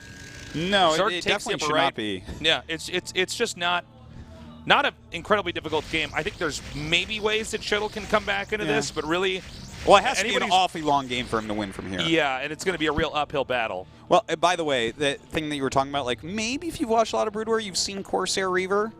Well, that's basically what we're watching at this point, okay? The Corsairs are actually the majority of his army value-wise, and, like, Reavers are the only thing that are going to keep him alive against ground at the moment. Yeah, it looks like this is going to be Corsair's Reaver with a ground army. We've seen Corsair Reaver into Disruption Web. Yeah, yeah. But that's not if he went Disruption Web, that would be a very exciting thing to see, but I don't think Sulky would lose to it. I agree. I totally agree. So I think this is a better approach. He's going Corsair Reaver. Oh, my God. Oh, my God. Oh. Well, at least there was nothing in there. Yeah. Luckily enough for him. Well, if you can keep taking the shuttle out, it's hard for the other player to push. And, in fact, this may even be what's triggering the Hydras to come out here. Is he's saying, well, wait a minute, these Reavers are slow and clunky. Why don't we just see? And, in fact, is he going to go for a drop over here? Or is this just for detection? Oh, yeah, that could be the case. Look, he sees where those Corsairs are right now. So if he can watch the Corsairs like fly over a hatchery, bam, you drop that main base. Reavers are not really great at walking up ramps into an army that's been dropped. All right, there we go. Okay. I like this. This is a really good move by Sulky. This is a very good tactic on how to approach this game. The army is slow and clunky, and the Hydras can kind of cover the Overlords as they push forward here. And, of course, it's like, where are you going to defend? You can't probably defend both these locations at the same time. Hydra's going to go right up into the main base right now, as well as the rest of the army hitting the third base up front. Now, he didn't get shuttle speed here. He left one Reaver back here, but I think if he controls this right... Oh! Few good shuttle hits, or shuttle hits, jeez. Well, it is shuttle using the Reaver, right? So yeah, I guess you're I can technically say that. Can't afford to lose these Corsairs. Zerg with a really good pincer move here. This was actually held pretty well by Shuttle. I like the ideas out of Sulky, but those that Reaver at the front doing a good job helping him out. And he's got his 3 bases up in mind. He's going to have a second gas finally coming up. I think he got shuttle speed now, right? Oh, I don't know if he has it yet. Usually get shuttle speed no matter what with this build, because the distance you can travel with shuttles and how much more you can micro those units. Like shuttle speed pretty much always pays for itself as long as you don't lose your shuttle just randomly. Yeah. Corsair's still flying around a bit. Does see that the Reavers are out. So, I mean, not Reavers. God, oh my God. I'm calling every unit the wrong name today. He's going to try to come in here for a big drop. Now, this could backfire. This could most certainly backfire here for Sulky. Oh, I like this move. Lurkers on the high ground to push everything back a bit. And none of these units can actually shoot up there. Just to put this in perspective. You literally... Okay, well, that cannon can, and these Dragoons can, but Reavers can't shoot up glyphs, and, well, Zealots don't have jump upgrades until StarCraft 3. And this lower location is just being occupied right now by Sulky because he doesn't want Protoss to get another base up, even though it would just be minerals only. I got to tell you, strategically, I'm loving the way, like, all these moves Sulky's making, like expanding over here at this point. Yeah. Just like dropping on that high ground. Even the Hydra drop in the back that didn't end up doing anything. Sulky he's like the Raptors in Jurassic Park, right? He's testing the fence all over the place right now. Uh-oh. Bad control here with these Reavers. He does lose one. Now, when you see the Protoss making Reavers are pretty scary, but if he's spending that much gas on Reavers, he can't get Templars out as easily. And Templars, I don't want to say they're better overall, but in some senses, it's kind of safe to say that. Yeah. They sort of scale well. They can be turned into Archons. They flow with your army a little bit better and don't require as much micromanagement. It's instant splash. It does a ton of damage. I would definitely say it's like better overall, but Reavers definitely have their place, especially late game in the Protoss army. Absolutely. It's this earlier game where it's like, you don't really have that much to back up your Reaver, so it dies more easily. Okay, he's coming up here now. This Lurker is so well positioned. Oh, my God. It's so crazy. He's trying to just get the Nexus here, and he'll back out after that. Oh, man. Wow. Loses that Reaver. That is such a bad Reaver loss right there. So there's a very low probability Protoss can try to come back from here. He has an army, if you looked at it and subtracted the Reavers, you would think this is a game where it was a PvT. Yeah. Basically. It looks like he's ready to fight siege tanks and zealots, and you need that final component in your army. You need Templars. The Reavers are not terrible, and on this map, because it's like a semi-island map. By the way, eggs in StarCraft 1 are very hard to kill. Yeah. So making eggs at ramps basically makes it walled off. Yeah, they'll like basically always hatch unless you have something like a Reaver there to kill it off. But you know, the problem here is he's lost way too many Reavers overall this game. Yeah. How many Reavers has he lost? It has to be 4. That was the number I was thinking. It's about 4. Zerg if he had basically 4 more Reavers right now, I'd be like, ooh, Sulky, you better watch out, bro. Like, he might kill you with 4 Reavers, 2 speed shuttles. Oh, my God. He's also mined out this location over here in the far right. The main is pretty much mined out. And from there, it's like, well, Protoss is going to be mining off of 1 base while Zerg is mining off of 5, literally. Push back some of these Overlords. It is a 5-base macro Zerg going at it right now. I mean, there's a decent amount of Dragoons here. He needs splash damage with this. As the Zealots go away, the Dragoons will start to evaporate. But those Reavers could make a difference. Yep, he's going to try to push out here. And this is a lot of Dragoons and a lot of Reavers. It's going to be up to Sulky to try to micro on several screen sizes to come through. The Scourge are going to come trying to get the shuttle. Nicely done. Now those Reavers have no runaway potential at this point. Look at them just try to crawl back, but the Dragoons covering them. Very good job here by Shuttle. Okay, I do have to point out, this is pretty impressive here by Shuttle, that he's busted free. Shuttle needs to get more bases up like yesterday if this army is ever going to scale well. And the problem is with the Reavers being stifled and held back, they can't quite push at the same rate up here. And the Hydras will beat Zealot Dragoon. Yeah, I'm actually surprised he continued to push this whole time, but maybe he feels like his time is running out inside of this game. He was kind of stuck this game. And so that is going to swallow up Shuttle's army, and that's going to be it. GG, Sulky moves on as our second place survivor getting out of Group A. Well, I'm not too surprised Sulky won.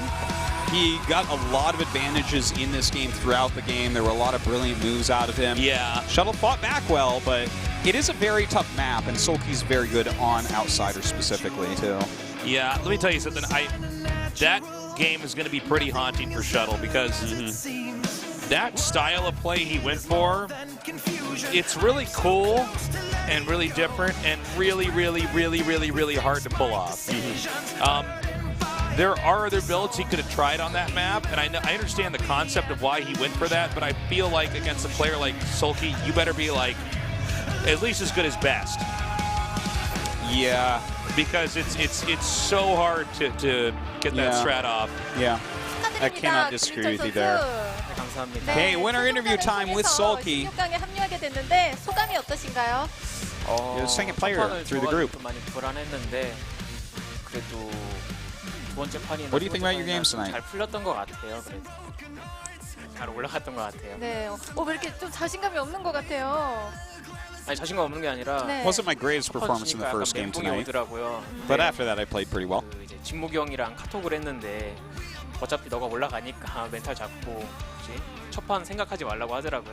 After I played the first match, my mentality went down a bit. 일 수밖에 없었던 게 김민철 선수가 카멜로에서 But I 열심히 해줬고 texted my other pro gamer friends in between, and they were just telling me, don't even think about that game. 카멜로에서의 그런 경기에선 좀 자신감을 갖고 경기 치를 수 있을까요? 근데 카멜롯이 제가 연습 때도 엄청 많이 졌었거든요. 맵 자체가 좀 힘들다고 저는 느꼈어요. So they're talking about the performance of Sulky in that first map on Camelot. 윤찬이 선수랑 He 할 says, 때는 as I said in the beginning, rather, I think of Camelot as a pretty difficult map for Zerg. 다음에는 더 준비 잘해야 될 것 같아요. 예, 그럼 마지막 경기는 어땠습니까? 아마추어 선수를 잡아내면서 저그대 저그전으로 잡아내면서 김민중 선수와의 I realized that I should really prepare a bit harder for that map. 경기치고는 부담스러울 수도 있었을 것 같은데요. 부담스럽긴 했는데 맵이 그래도 아웃사이더였고 상대 빌드를 봤는데 별로. Did you feel a lot of pressure having the opening match today? 그래가지고 별로 좀 괜찮았던 것 같아요, 상황이 제가. 예, 뭐 요새 뭐 건강도 안 좋고 한데 아직도 눈에 He says, no, I think it's okay. My opponents were pretty predictable tonight. 예, 그래서 이제는 좀 쉬엄쉬엄 하려고 생각하고 있어요. 좀 건강도 생각해서 하려고 하고 있습니다. 맞습니다. 저도 작년에 응급실을 I can see your condition isn't at 100%. 예, 크리스마스에도 실려왔었고. 우리는 이제 건강 관리를 할 나이입니다. 좋은 거 잘 챙겨 드시고. Says, yeah, I think condition is very important. I should take better care of myself in the future because it'll really affect my performance. 건강 관리 진짜 확실하게 챙겨 하실 것 같고 보다 이제 16강에서는 확실한 Our commentator in the rain talk about how he's in the past had to go to the emergency room even. 일단은 두 지명씩 중요한데 그냥 저는 So how do you plan to prepare for the round of 16 coming up? 영호랑만 안 붙었으면 좋겠고 다른 사람이랑은 상관없거든요. Says at least if I don't face Flash, I don't really care who I face. 위축이 되나요? 자신이 없는 건가요? 영호가 너무 잘하기도 하고 위축되는 것도 있고 하다 보니까 만나고 싶지 않은 상대죠. Do we not know the answer to that? I know, right? 각오 한 말씀 부탁드립니다. Says he's a strong player. I just want to avoid him. I'm like, oh, that's it. Okay. I thought he had cooties. I wasn't sure what he was talking about. 분들도 다행일 텐데 다음에는 좀 불안하지 않게 더 좋은 경기력으로 I feel really relieved having made it to the next round. 김민철 선수 더 멋진 And I'll try to show a better 경기 performance next time. 감사합니다. 지금까지 김민철 선수 만나봤습니다. 자, 그럼 오늘의 경기 결과를 확인해 보시죠. So, Sulky at 40%. There we have it. Okay, so we've wrapped up day number 1. We got a lot more great days of StarCraft 1 coming up here. Including tomorrow. That's right. Same time, same place. It's going to be Mong and Sulky, the survivors of today. Kind of surprised, I am personally, that Shuttle didn't move on, but after you look at that last game, I'm like, yeah, Sulky was going to win that. And you know, I guess his best effort would have been to win against Mong and just get straight out, but wasn't able to do it. Mong put up some good games tonight. Absolutely. Tomorrow we have Effort versus Snow and Shine versus Free. Guys, if you are gearing up to play and compete and have some fun in Remastered, tell your friends to join us. You guys join us as well, because this is going to give you a head start big time. Yes, it certainly is. You're going to get to watch the absolute best players in the world. In StarCraft 1, foreigners don't even come close. It's crazy. Yeah. And these are the greatest there's ever been. In fact, that group is awesome right there. Snow was a very cool up-and-coming Protoss. I want to say very strong, but up-and-coming back before StarCraft 2. And, of course, Free, one of the 6 dragons, and Effort, the second best Zerg at the prime of Brood War. Of course, Shine, well, our observer, and he was a very strong, cheesy Zerg back in the day. That's right. I look forward to his games here as well. That'll be cool to see what type of shape he's in. Yeah. Well, guys, that does it. It's fun to be back here casting Brood War. Yeah. We've got a lot of StarCraft 1 and StarCraft 2 this year. It's like non-stop, man. Yeah. I mean, tomorrow is the second day of ASL already. We've done so much StarCraft 1 already, and after this season, we go into Remastered. All right. All right. I'm loving it. Guys, thank you for joining us. We will be back tomorrow at 7 p.m. KST, so don't miss out. We'll see you next time at the ASL.